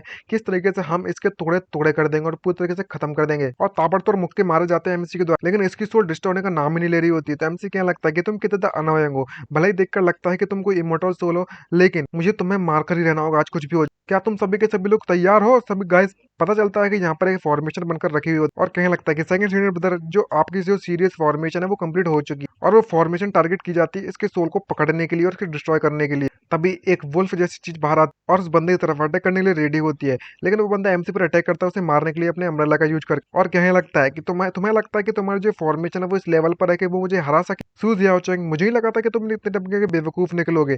मुझे लगा था, मैं बाकी में कहना चाहूंगा कि मैं कोई ब्रेक नहीं कर रहा हूँ, लेकिन तुमने मुझे अंडर एस्टिमेट कर रखा है बहुत ज्यादा। इनकी फाइट अभी भी जारी रहती है, लेकिन हमारा एमसी सभी अटैक को डॉज करता है। तो इसे गुस्सा आते क्या लगता है कि सूजी याओ चैंग, तुमने काफी ज्यादा पावर का यूज कर रखा है अपने इस हेवली डार्क फ्रेगमेंट्स के, जो कि तुम्हारे इस बॉडी में मौजूद थी। भले ही मुझे पता है कि इस मेरे अम्ब्रेला में भी हेवली डार्क फ्रेगमेंट मौजूद है, लेकिन मुझे तुमसे बिल्कुल भी डर नहीं लगता। चलो देखते हैं कि तुम कितनी देर तक टिक पाओगे और तुम्हारे पास जिस लेवल की पावर बची हुई है तुम आखिरकार मेरी सोल को कैसे डिस्ट्रॉय करेगा, तुम बताओ। तो एमसी कहने लगता है कि ठीक है, मुझे पता है कि मेरी जो लेवल है वो काफी नहीं होने वाली, इसलिए हमने जो प्लान बनाया है उसके अनुसार मेरी जो रिस्पॉन्सिबिलिटी थी उसमें बस तुम्हारा ध्यान भटकाना है मुझे, ताकि जो नाइल टेड फॉक्स क्या है वो अप्रोच करे उसकी सीरीज फॉर्मेशन को, ताकि बिना किसी परेशानी के हम लोग तुम्हें पकड़ सके और इस मौके का फायदा उठा सके तुम्हें बहुत ज्यादा बड़ा धमाके के साथ टपकाने के लिए और तुम्हारी सोल को खाने के लिए। तभी जो फॉक्स होती है, या फिर हाँ फॉक्सी है मे बी शायद, वो उसकी सोल को खाना चालू कर देती है। जहाँ पर सिक्स ब्रदर्स से कहने लगता है कि ये जो रिमेनेड सोल है वो यू गोंग के द्वारा मेरे पास छोड़ी गई थी, हम लोग तुम्हारी सोल को टच नहीं कर सकते, लेकिन ये तो कर सकती है। अब तुम्हारी जो सोल है वो ऑलरेडी तोड़ी जा चुकी है तुम्हारे शरीर से, तुम्हारी सोल से उसका एक हिस्सा इसके द्वारा निकल दिया जा चुका है। तो हमें ज़्यादा कुछ नहीं करना, बस इस पावर को हमें यूज़ करना है ताकि तुम दोनों के बीच का जो पावर गैप है हम उसे बराबर कर सकें। तभी ये बंदा मुस्कुराता है, उससे क्या लगता है कि तो क्या होगा अगर तुमने मेरी सोल को थोड़ा काट दिया है तो। सूर्य याचंग अब ऑलरेडी अपनी लिमिट पर पहुंच चुका है और वो और द हेवनली डाउ पावर का इस्तेमाल नहीं कर सकता मुझसे फाइट करने के लिए। तुम्हें पता रहना चाहिए कि जो स्पिरिचुअल पावर है इस वर्ल्ड की यूज कर तुम मुझे चोट नहीं पहुंचा सकते। तभी बारी आती है यहाँ पर हमारे फिफ्थ प्रिंस के एंटर करने की, और समय आता है अपनी टेक्निक दिखाने का इसका। और क्या लगता है कि सेकंड सीनियर ब्रदर जो ड्रैगन वीन की फॉर्च्यून है वो सेट हो चुका है। अब आपको इसे पकड़ना होगा। सारा फॉर्च्यून कलेक्ट करने के बाद एमसी तरफ थ्रो करता है, तो एमसी पकड़कर उससे क्या लगता है कि तुम्हारा बहुत बहुत धन्यवाद। ये जो पावर है मुझे बस यही चीज तो चाहिए थी अपनी पावर को रिकवर करने के लिए। और उस पर अटैक करता है फेल वाला, और इससे क्या लगता है कि याद रखना कि हमारे इस असेंडिंग विंड वैली में कोई भी यहाँ पर इस रेड के दौरान कभी भी स्लैक नहीं करता, आई मीन आलस नहीं दिखाते। यहाँ पर हर किसी का कुछ ना कुछ रोल होता है और यही हमारी स्ट्रेटजी होती है। और एक जोरदार पंच मारता है उसकी सोल, जिससे कि उसकी सोल डिस्ट्रॉय होना चालू हो जाती है। इसके आधी सोल जहाँ पड़ी है और आधी कहीं और। तभी बंदा जोर जोर से हंसते उससे कहने लगता है कि अगर मैं वहां कहीं मैं, मुझे पता है तुम मुझसे लड़ने के लिए इतना ज्यादा मेहनत करनी पड़ रही है तुम्हें। अगर बाकी के जो 6 लोग हैं ईस्टर्न 7 मेंशन के, वो यहाँ पर तुम्हारा इंतजार करने में लगे हुए हैं, मैं भी तो देखूं तुम उनसे कैसे निपटोगे, जब तक मैं इतना ज्यादा कमजोर था। तभी जूनियर स्टेटस के पास आकर उससे कहने लगता है कि सेकंड सीनियर, क्या आप ठीक हो? इसको देखकर तो ऐसा लगता है कि जो आवाज आई थी यहाँ पर वो काफी ज्यादा खतरनाक थी। और पता चलता है कि ये बंदा सबसे ज्यादा कमजोर था जिससे तुम हम लोगों ने फाइट करने वाले हैं फ्यूचर में उन 7 मेंशन वाले लोगों से। अगर इससे फाइट करना इतना डिफिकल्ट है तो आखिरकार इसके जो सीनियर्स है वो कैसे होंगे? तभी जो नाइन्थ ब्रदर यानी कि फिफ्थ प्रिंस उसको दूर से आई मीन थप्पड़ मारता है, थप्पड़ या फिर चीयर अप करता है। उससे क्या लगता है कोई बात नहीं, हमारे पास हमारे सेकंड सीनियर ब्रदर जो मौजूद है। मैंने सही कहा। और अगले ही पता चलता है कि हमारा एमसी वहां पर बेहोश होकर गिर जाता है। तो सभी लोग घबरा जाते हैं और उससे क्या लगता है कि शिट, अब हमें क्या करना चाहिए यहाँ पर? तुम सेकंड सीनियर ब्रदर के खिलाफ प्लॉट करने में लगे हो, तेरी हिम्मत कैसे हुई? तभी हमारा एमसी अजीब सा सपना देखता है। यहाँ पर कुछ लोग बातें करते हुए कह रहे होते हैं ये जो पिल है ये हमारे काम आने वाली। क्या ये सारे के सारी चीजें हम जो कर रहे हैं वो हमारे मास्टर को ट्रिब्यूशन क्रॉस करने के लिए है क्या? मास्टर का जो ट्रिब्यूशन है वो इस बार पक्का सक्सेस होगा हमें लगता है। ये बात सुनकर एमसी कंफ्यूज होता है, क्या लगता है कि ये कौन है? क्या ये हमारी लिटिल जूनियर सिस्टर या फिर सिक्स जूनियर ब्रदर है? क्या ये क्या डिस्कस करने में लगे हुए हैं? किसका ट्रिब्यूशन? क्या जो मास्टर है वो अंडर को जाने वाले हैं ट्रिब्यूशन के? और वो अपने हाथों को देखता है तो उसके हाथ बहुत ज्यादा अजीब दिख रहे होते हैं। और क्या लगता है ये सब क्या चल रहा है? और देखता है कि वो तो अचानक से बहुत ज्यादा बूढ़ा हो चुका है और झटके से उसकी नींद खुलती है और पता चलता है ये तो बस एक सपना था। और कहने लगता है कि आखिरकार मैं अचानक से बुढ़ा कैसे हो गया, मेरी जवानी मुझे वापस दे दो। जूनियर सेटर के पास आकर क्या लगती है, ओ सीनियर ब्रदर को होश आ गया। और सभी लोग काफी शौक होते हैं और जूनियर सेटर रोना चालू कर देते हैं और क्या लगता है कि सेकंड सीनियर ब्रदर तुम्हें फाइनली होश आ चुका है। तुम्हें पता है कि तुम 3 दिन तक बिल्कुल बेहोश पड़े हुए थे। हम लोग यहाँ पर तुम्हारी इतनी ज्यादा चिंता कर रहे थे कि हमने खाना भी नहीं खाया 3 दिन से और 3 रातों से। और सभी के सभी लोग तुम्हारे बारे में रूमर्स फैलाने में लगे हुए थे, तुम्हारे 8th और 9th जूनियर ब्रदर की तुम्हारी मौत हो चुकी है। लेकिन मैंने कभी गिव अप नहीं किया। तभी हमारा एमसी साइड में देख तो यहाँ पर कई सारे डॉक्यूमेंट्स पड़े होते हैं, पेपर मनी पड़े होते हैं। और भाई इसका तो स्टोन भी बना ले, ग्रेव स्टोन, कि कहीं इसकी मौत तो न हो जाए। और क्या लगता है कि अगर ऐसी पता तुम इसके बारे में बताओ ये सब क्या चीज है? तभी घबराते हुए अपनी टेक्निक का इस्तेमाल करते हुए क्या लगता है कि ये बात तो अच्छी हुई कि तुम्हें होश आ चुका है। हम लोग काफी तब बिजी थे इस समय पर जो आफ्टर में तुमने छोड़ा था उसे निपटने के लिए। और अभी तो हम लोग सोए भी नहीं है दिन और रातों से। जब सारा का सारा सामान जल जाता है तो डॉगी आकर क्या लगता है कि तुम कहीं के तुमने सारा का सारा जो जिम्मेदारी है वो 8 जूनियर ब्रदर पर डाल दी। तभी जूनियर स्टेटस से क्या लगता है कि सेकंड सीनियर ब्रदर ये आपके लिए एक छोटी सी पिल, ये आपके लिए काम आएगी। ये पूछता है एमसी ये क्या चीज है? तो जूनियर स्टेटस से क्या लगता है ये मेडिसिन है जो कि मास्टर ने रिफाइन की है, मुझसे कहा था रिफाइन करने के लिए, तुमने रिफाइन कर तुम्हें दे दी। इसको देखकर एमसी कंफ्यूज होता है, उससे पूछ लगता है कि वाकई में एमसी ने सारे के सारे मटेरियल इकट्ठे किए थे क्या? आई मीन मास्टर ने सारे मटेरियल इकट्ठे किया था क्या? तो जूनियर सिस्टर से क्या लगता है कि नहीं, जब तुम अनकॉन्शियस स्टेट में थे तो मास्टर ने कांटेक्ट किया था 6 सीनियर ब्रदर को अपने ट्रांसमिशन तलिस्मन का इस्तेमाल कर उन्होंने कहा था कि ये बिल्कुल भी अच्छा नहीं आइडिया नहीं होने वाला कि अगर तुम इस तरीके से अपनी एनर्जी को खत्म करते रहोगे तो। और उन्होंने एक लेटर भी भेजा था कि मास्टर ने यहाँ पर लेटर भेजते हुए कहा था कि ये मेडिसिन हब्स हैं वो काफी ज्यादा रेयर और ग्रेट जूओ में एक्सप्रेस के द्वारा मैं तुम्हें भेजने में लगा हुआ हूँ। और इसीलिए हम लोग यहाँ पर लिटिल जूनियर सिस्टर से पूछना चाहूंगा कि क्या तुम इन सभी की सभी चीजों को पिल्स में रिफाइन कर सकती हो उसके कंज्यूम करने के लिए। और हमारे मास्टर ने ये भी कहा था इसका इस्तेमाल कर तुम रिबॉन्ड और एक अनलॉक कर सकते हो न्यू कल्टीवेशन मेथड को। तो हम चैलेंज कर सकते हैं ईस्टर्न 7 मेंशन को, जैसा कि तुमने कहा था फ्यूचर में जाके। ये बात सुनकर एमसी खुश हो जाता है और उससे क्या लगता है कि ये वाकई में ये किसी ऐसी चीज का आइडिया नहीं हो जाएगा जिससे कि हम स्पिरिचुअल रूट क्रिएट कर सके। मानना तो पड़ेगा कि किसी के पास अगर स्पिरिचुअल रूट हो तो उसके पास कुछ ना कुछ तो दम होती है। तुम वाकई में यहाँ पर इस तरीके से कुछ पिल्स जब भी जरूरत पड़े पिल्स का इस्तेमाल कर लो और पावरफुल बन जाओ। लेकिन मुझे इतना परेशानियों का सामना करना पड़ता है। यूनिवर्सिटी से क्या लगता है कि मास्टर ने ऑफिशियली एक्सेप्ट कर लिया है मुझे असेंडिंग विंड वैली में, और आज से और अभी से मैं ऑफिशियली पार्ट हूँ आपके इस विंड वैली का। तो सिक्स ब्रदर से कहने लगता है कि मास्टर ने स्पेशली मुझसे कहा था कि मैं ये तुम्हें दूं, और ये भी कहा था कि ये तुम्हारी मदद करेगी तुम्हारी एनर्जी और विटालिटी को रिप्लेस करने के लिए। तो एमसी कहने लगता है कि ठीक है मैं मान गया तुम्हारी बात, और सोचते कहने लगता है कि मास्टर ने मुझे साफ साफ मना किया है कि मैं अपने हेवनली डाउ फ्रैगमेंट पावर को इस्तेमाल ना करूं इससे पहले। क्या ऐसा पॉसिबल हो सकता है कि उन्हें पता था कि ज्यादातर अगर मेरी फिजिकल और स्पिरिचुअल एनर्जी को ड्रेन करेगी ये एनर्जी और कुछ नहीं। लगता है कि मुझे अभी भी और भी स्ट्रांग बनने की जरूरत है, जब तक मेरी बॉडी में इतनी एनर्जी ना आ जाए कि इस पावर को हैंडल कर सके और अडेप्ट कर सके, तो मुझे लेवल अप करने की जरूरत है। तो सिक्स ब्रदर से क्या लगता है कि बाय द वे, जब तुम इस वक्त सोने में लगे हुए थे तो तुम्हारा हाथ पूरी तरीके से मुट्ठी बंद रखी थी, कोई भी खोल नहीं पा रहा था पूरे के पूरे समय में। तो एमसी अपने हाथ खोलकर दिखाता है, उसमें की पड़ी होती है। उससे क्या लगता है कि इस चीज को लगकर लगता है कि ये वही की होगी गेट ऑफ ट्रुथ की, जो कि उन लोगों ने मेंशन किया था उस वक्त। तभी एज ब्रदर भगते हुए आता है घबराते हुए, उससे क्या लगता है कि हिज मैजेस्टी जो हमारे हैं वो वापस से टॉन्ट्रम खड़ा करने में लगे हुए हैं। ये देखकर जी दोनों के दोनों काफी ज्यादा शॉक होते हैं। एमसी कुछ भी समझ नहीं आ रहा था, कंफ्यूज होते पूछने लगता है कि मैंने तो उस बुड्ढे को मार दिया था ना,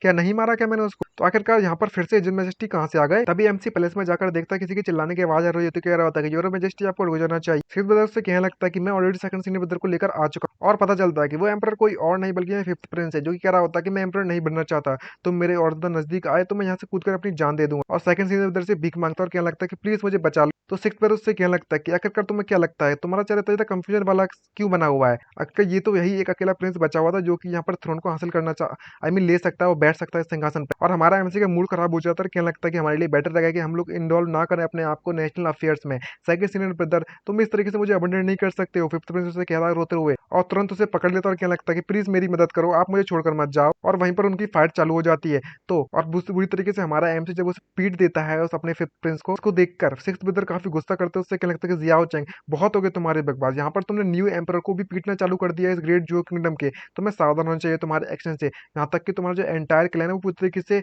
इसका अंजाम भुगतना पड़ेगा उसे। तो एमसी कहने लगता है कि मैं तो पुराने एम्परर को भी मारने की हिम्मत रखता हूँ, तो मुझे किस बात का डर, और जितना ज्यादा बर्बादी आएगी चलो देख लेंगे, अगर पुराना और नया एम्परर भी आ जाए ना तब भी मैं उसको बुरी तरीके से मारकर उसकी ऑमलेट बना दूंगा। तभी जूनियर सिस्टर उसके पास उसे संभालती है और उससे कहने लगता है कि सेकंड सीनियर ब्रदर का जो एंटायर क्लैन है उसके अंडर उसके हिज मेजेस्टी भी आते हैं। तो फिर उससे कहने लगता है कि लेडी जूनियर सिस्टर आपको जो करने की जरूरत नहीं है, मैं बाकी में बहुत ज्यादा परेशान हो चुका हूँ।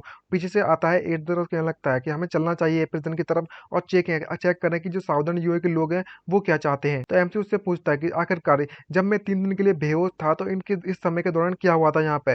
तो वो बताता है और कहने लगता है कि प्रीवियस एम्पर मारा जा चुका है, इसके जो रॉयल मैटर्स हैं उनको भी तो हैंडल करना है, इसलिए हमने अनाउंस कर दिया है कि वो एम्पर है वो बीमारी कारण मारा जा चुका है। और बात करें और दूसरे प्रिंस और प्रिंसेस के बारे में, तो ऑलरेडी उन्हें अरेस्ट कर लिया जा चुका है। और तो और यान क्विंग यहाँ पर बचा हुआ है। नेचुरली सी बात है कि वो सक्सीड करेगा इस थ्रोन को और ग्रेट जियो की जिम्मेदारियों को संभालेगा। लेकिन ओनली परेशानी वाली बात ये है कि ये इस बात को लेकर बिल्कुल भी खुश नहीं है, जिसको देखकर एमसी उससे पूछने लगता है कि ऐसा क्यों? तो बताता है कि मैं एम्पर नहीं बन सकता, मैं बस इस वर्ल्ड को बाहर जाकर घूमना चाहता हूँ, और इस मैनेज करना कंट्री वगैरह को, ये काम मेरे को बिल्कुल भी सूट नहीं करता। सही बताऊं तो मैं सिंपली ये चीज सीख भी नहीं सकता। तो सिक्स ब्रदर काफी डरावनी चेहरा बनाता है, उससे क्या लगता है कि जो मैं चिंता करने की जरूरत नहीं है, क्योंकि जो इंपीरियल अकेडमी है और यहाँ के जितने भी कंसर्ट है वो सभी के सभी लोग तुम्हारे लिए एक साथ मिलकर काम करेंगे और अनकन्वेंशनल मेथड का इस्तेमाल करेंगे तुम्हें कल्टिवेट करने के लिए, ताकि आप योर मेजेस्टी बन सके अच्छी तरीके से और एक बढ़िया कैपेबल मोनार्च बन सके। ये बात सुनकर वो रोना चालू करते हैं, क्या लगता है कि मुझे पढ़ना बिल्कुल भी पसंद नहीं है। तो एमसी क्या लगता है कि तुम्हें थोड़ा सीख लेना चाहिए, तुम्हारे फ्यूचर के लिए, क्विंगकिन वैली के फ्यूचर के लिए काफी अच्छा होगा अगर क्विंगकिन वैली के पास खुद का एम्परर होगा एक उसके बैकर की तरह, तो ये काफी अच्छी बात होगी। ये सुनकर वो रोना चालू कर देता है और उससे क्या लगता है कि अच्छा तो ये बात है, तुम इसलिए मुझे रखना चाहते हो सेकंड सीनियर ब्रदर, मैंने ये उम्मीद नहीं की थी। अगर मैं वाकई में एम्परर बन गया ग्रेट जुओ का, तो मुझे सिर्फ और सिर्फ मेरा जो कल्टीवेशन पाथ है वही इंटरप्ट नहीं हो जाएगा, बल्कि मैं मुझे क्विंगकिन वैली से भी दूर रहना पड़ेगा। मैं आप सभी को छोड़कर नहीं जाना चाहता। तभी हमारा एमसी उसको बेइज्जती करते हैं, उससे क्या लगता है कि तुम तो सिर्फ और सिर्फ फाउंडेशन एस्टेब्लिशमेंट स्टेज पर हो, और ऐसी कोई बाली बात तो नहीं है कि तुम जैसे कि हम लोग तुम्हारी कल्टीवेशन को इंटरप्ट कर देंगे। सिक्स मित्र से क्या लगता है कि और तो और इतना ही नहीं, बल्कि मैं यहाँ पर कोई भी ऐसी परमानेंट बंक्यू नहीं है इस वर्ल्ड में, तो मैं एक ना एक दिन तो दूर होना ही होना है। इसको देखकर वो एम्पर यानी कि अब प्रिंस एम्पर बन चुका है, तो अब इसको एम्पर कहेंगे तो ठीक है यार, अभी के लिए समझ जाना कि ये कौन बंदा है। प्रिंस उससे क्या लगता है कि तुम वाकई में मेरे बारे में इतना कम सोचते हो? तो जूनियर सिस्टर उससे क्या लगती है कि तुम्हें तो पता ही हो कि आखिरकार कितना स्टबर्न है हमारे सीनियर ब्रदर्स, वे सभी के सभी लोग बस ऐसे ही तुमसे बात करने में लगे हुए हैं। ना ही सीनियर ब्रदर नहीं, योर मेजेस्टी, अगर वह लोग वाकई में ऐसी बात नहीं करना चाहते हैं तो मुझे लगता है आपको क्विंगकिन वैली से सेपरेट होना ही पड़ेगा। इसके इस बिहेवियर को देखकर फिफ्थ प्रिंस वापस से रोना चालू करते हैं, उसको पकड़ता है और कहने लगता है कि यहाँ पर तुम अब मुझे सीनियर ब्रदर नहीं कहने की और ज्यादा हिम्मत दिखा रही हो, अब तुम भी चेंज हो चुकी हो पूरी तरह से जूनियर सिस्टर। मैंने कभी सोचा भी नहीं था कि हमारे बीच में इस तरीके से दीवार आ जाएगी। तभी हमारा एमसी एम्परर के थ्रोन पर बैठ जाता है और उससे कहने लगता है कि ठीक है, चलो अगर ऐसी बात है तो बिज़नेस के बारे में बात करते हैं। सबसे पहली बात कि तुम्हारी जो रिस्पॉन्सिबिलिटीज़ है तुम्हें उसे फुलफिल करना होगा। तुमने उससे पहले कहा था कि तुम्हारा जो पर्पस है वो फ्रीडम है और यहाँ पर कोई भी ऐसी गलत बात नहीं है, मैं इस बात से एग्री करता हूँ। लेकिन तुम इस किंगडम के एक प्रिंस हो, इस ग्रेट जियो किंगडम के। तुम इतने ज़्यादा प्रिव्यूज को एंजॉय कर सकते हो और प्रोटेक्ट कर सकते हो इस ग्रेट जियो को इन इन एस्केपेबल रिस्पॉन्सिबिलिटीज से, अगर उनका यूज करते हो तुम अच्छे तरीके से तो। और तुम दूसरों की मदद कर सकते हो। ये बात से सिक्स्थ ब्रदर एग्री होता है और क्या लगता है कि ये बिल्कुल सही है। तुम्हारी अगर कोई परेशानी आती है तो हम लोग तुम्हारी मदद करेंगे, तुम्हें कि बिल्कुल भी चिंता करने की जरूरत नहीं है। तो जूनियर सिस्टर भी काफी कंफ्यूज होती है, मन में सोचते हुए क्या लगती है काफी ज्यादा रेयर वाली बात है ये सिक्स सीनियर ब्रदर इतने ज्यादा सीरियस हो चुके हैं किसी मूवमेंट पर। तो एमसी उससे क्या लगता है कि तुम वाकई में क्विंगडम वैली और अपनी फ्रीडम को इस तरीके से अबंडन कर दोगे ताकि तुम एक बहुत बढ़िया बुनार्स बन सको, और या फिर तुम कंप्लीटली रॉयल फैमिली से अपना रिश्ता तोड़ लोगे और आज से और अभी से तुम बढ़िया और अकेले सेल्फ रिलेटेड बंदे बन जाओगे और फॉरमोस्ट यंगेस्ट बन जाओगे हमारे क्विंगडम वैली के। यही तुम्हारी जिंदगी रहने वाली है और तुम्हें अपनी चॉइस खुद बनानी पड़ेगी। तुम्हारी जो लग्जरियस लाइफ है तुम्हें उसके बारे में पूरी तरीके से भूलना पड़ेगा। तुम कभी भी फिर से एम्पर नहीं बन पाओगे। तभी ये बात सुनकर वो थोड़ा बहुत सोचता है और अपनी सील और कपड़े निकाल और उससे क्या लगता है कि सीनियर ब्रदर्स मैंने डिसाइड कर लिया है, मैं वाकई में बहुत ज़्यादा यंग और इमेच्योर हूँ इस रिस्पॉन्सिबिलिटी को लेने के लिए और आखिरकार ग्रेट जियो किंगडम के लिए बिल्कुल भी अच्छा ही लेना। अगर मैं सक्सीड कर भी लेता हूँ इस थ्रोन को तो मुझे इस बात का डर है कि मुझे डेस्पाइट किया जाएगा दूसरों के द्वारा, एक टैरेंट के द्वारा। सभी लोग मुझे सिर्फ बुराई कहेंगे और कुछ नहीं। और वैसे भी मैं किसी दूसरे बंदे केपेबल बंदे को ढूंढ लूंगा ताकि वो रिस्पॉन्सिबल हो सके इस ग्रेट जियो को गवर्न करने के लिए। ये बात सुनकर एमसी क्या लगता है कि अगर ऐसी बात है तो ठीक है, मैं थ्रोन को नहीं लेने वाला। और आखिरकार वैसे भी ये जो पोजीशन है वो बिल्कुल भी कंफर्टेबल नहीं है। लेकिन डॉगी इसको देखकर क्या लगता है, लेकिन तुम्हें देखकर लगता है तुम तो काफी ज्यादा कंफर्टेबल हो और पूरी तरह से एंजॉय कर रहा है अंगूर वंगूर खाते हुए। जिस बात को सुनकर सिक्स्थ प्रिंस उससे पूछता है कि मुझे लगा था कि सेकंड सीनियर ब्रदर है वो मुझे एनकरेज करेंगे ताकि मैं एक बहुत ही बढ़िया अच्छा एम्परर बन सकूं। एमसी उसके पास आकर उससे कहने लगता है कि ये तुम्हारी जिंदगी में, मैंने तुमसे कहा ना, तुम्हें अपनी खुद की चॉइसेस बनानी पड़ेंगी अपनी लाइफ को लेकर, हम उसमें इंटरफेयर नहीं कर सकते। तभी सिक्स्थ ब्रदर उससे कहने लगता है कि यहाँ पर कुछ भी गलत नहीं है अगर तुम इस तरीके से फेस करते हो परेशानियों को। हर किसी की शॉर्ट कमिंग्स होती हैं और ये इससे एक साइन होता है किसी ग्रो होने का। तो एमसी कहने लगता है कि सभी की खुद की स्ट्रेंथ और वीकनेसेस जरूर होती है, जैसे कि नाइन्थ ब्रदर की। तुम यहाँ पर कोई भी अच्छे एम्पर नहीं बन सकते हो अभी तो, लेकिन तुम्हारी खुद की कुछ क्वालिटीज है जिनके बारे में हम बात कर सकते हैं। एग्जाम्पल के तौर पे भाई साहब इतना कहने के बाद वो सोचने लगता है कि आखिरकार क्या बताऊं मैं इसे एग्जाम्पल के तौर पर। और जब वहां पर वो कुछ भी नहीं बता पाता है तो पूरी की पूरी सिचुएशन काफी ऑकवर्ड हो जाती है और मन ही मन में घबराते हुए कहने लगता है कि शिट, इसके बहुत ज्यादा बड़ा एपिटाइट यानी कि बहुत ज्यादा भूख और स्ट्रेंथ और बड़े बड़े दांतों के अलावा इस बच्चे के पास ऐसे क्या काबिलियत है जिसके बारे में इसे मैं बता सकूं। मेरी मदद तक करो, कोई कुछ सोच रहे प्लीज यार, मैं इसको कवर नहीं कर पा रहा हूँ, कोई भी तो मदद कर दो। तभी से उससे कहने लगता है कि मैंने कहा था ना कि तुम्हें इतना मुंह चलाने के लिए किसने कहा था, तुम्हारी लेक्चर करने देखो तुम अब तुमने क्या कर दिया तुमने। जूनियर सिस्टर भी मुस्कुराती है, उससे कहने लगती है कोई फर्क नहीं पड़ने वाला कि आखिरकार कितना अच्छा हो कोई बंदा सामने वाला। एक बार कुंफम वैली में वो एंटर कर जाएगा तो वो ऑलरेडी करप्ट हो ही जाएगा। अब जबकि इसके पास कोई भी ऑप्शन नहीं बचता कहने के लिए, तो क्या लगता है कि दूसरे शब्दों में यहाँ पर कोई भी ऐसी चीज नहीं है जो तुम नहीं कर सकते अगर तुम्हें तुम पर भरोसा है। अब खैर जब भी तुमने बना लिया तो मैं उम्मीद करता हूँ कि तुम पछताओगे नहीं अपनी पूरी जिंदगी में।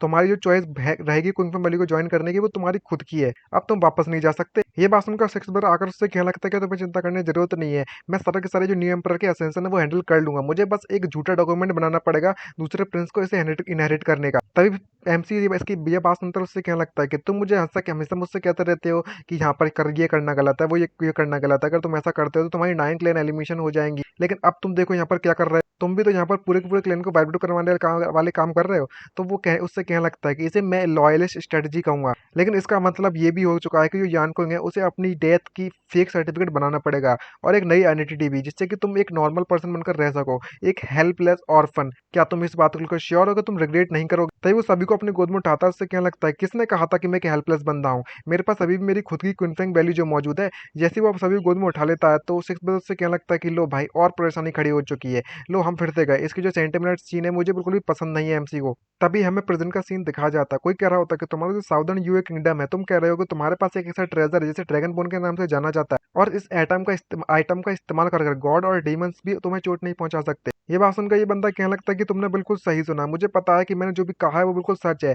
क्या मैं तुम्हारी इस पनिशमेंट से बच सकता हूँ? ये बात सुनकर वो उससे पूछता है क्या तुम्हारे पास क्या सबूत है इस बात का, जो भी तुम कह रहे हो वो सच कह रहे हो? तो ये बंदा कहने लगता है कि जो ड्रैगन बोन है वो हमारे साउदर्न यूए का ओपन सीक्रेट है जिसके बारे में सभी को पता हुआ है। अगर तुम्हें वाकई में मेरी बात पर भरोसा नहीं होता तुम अपने लोगों को हमारे साउदर्न यूए किंगडम में भेजकर इस बारे में इंक्वायरी करवा सकते हो। और तभी पीछे से किसी की चिल्लाने की आवाजें आ रही होती है, तो इस बार उससे कहने लगता है कि जल्दी से किसी किसी बंदे को उस इन्वेस्टिगेट रूम में पहुंचो इस ड्रैगन बोन के पास, ताकि पता लगा सके कि आखिरकार इस ड्रैगन बोन के बारे में कि ये सच है या फिर नहीं है। और किसी की चिल्लाने की आवाज़ें बंद ही नहीं हो रही थी बैकग्राउंड में, जिससे कि इसे गुस्सा आती है इधर को और वो चिल्लाते हैं। उससे क्या लगता है कि तुम यहाँ पर सेकंड प्रिंस को जो और ज़्यादा शांत नहीं कर सकते? आखिरकार जो हमारा जो कॉमिक का पेज है वो ऑलरेडी उसके चिल्लाने की आवाज़ों से भरा जा रहा है। हमारे पास डायलॉग लिखने के लिए जगह नहीं बची है। प्लीज़ यार, ये हमारी जो मेन स्टोरी लाइन है वो चलने में लगी हुई है। खैर वो सब छोड़ो, ये तो इसकी तरफ से एक मज़ाक था। तो एक डॉक्यूमेंट निकालता है और उसको देखकर खुश होते कहने लगता है कि सावधान, आई मीन जो ट्रेजर है सावधान यूए का, मैं भी तो देखूँ आखिरकार जो सेकंड सीनियर ब्रदर क्या इसे क्या यूज़ कर सकते हैं अपने लिए। ये एक ऐसा ड्रेस है जिससे कि गॉड्स एंड डीमंस भी उसे चोट नहीं पहुँचा सकते। और ये कुछ और नहीं बल्कि मैं ड्रैगन बोन है। तभी हम एक अजीब से बंदे को दिखाया जाता है जिसने अपने चेहरे को ढका हुआ है। ये वही बंदा है सेवन मेंशन में से, जो कि कह रहा होता है कि तुम मुझे बिल्कुल भी डिसअपॉइंट मत करना। इसके साथ इस पार्ट को मैं यहीं पर खत्म करता हूँ। तो हमारे एमसी की एक नई जर्नी यहाँ से स्टार्ट होती है साउदर्न यूए किंगडम की तरफ। तो नेक्स्ट एपिसोड में या फिर नेक्स्ट पार्ट में आपको वो जर्नी के बारे में दिखाया जाएगा। उम्मीद करता हूँ कि आपको वो जर्नी पसंद आएगी। तो आज के लिए इतना ही, मिलते हैं नेक्स्ट पार्ट में। बाय बाय, सुनरायन सनिंग आउट। और प्लीज़ यार, प्लीज़ रिक्वेस्ट करता हूँ हाथ जोड़कर कि हमारे छोटे चैनल को सब्सक्राइब करो और थोड़ा बहुत सपोर्ट दिखा दो। आज के लिए इतना ही, बाय बाय।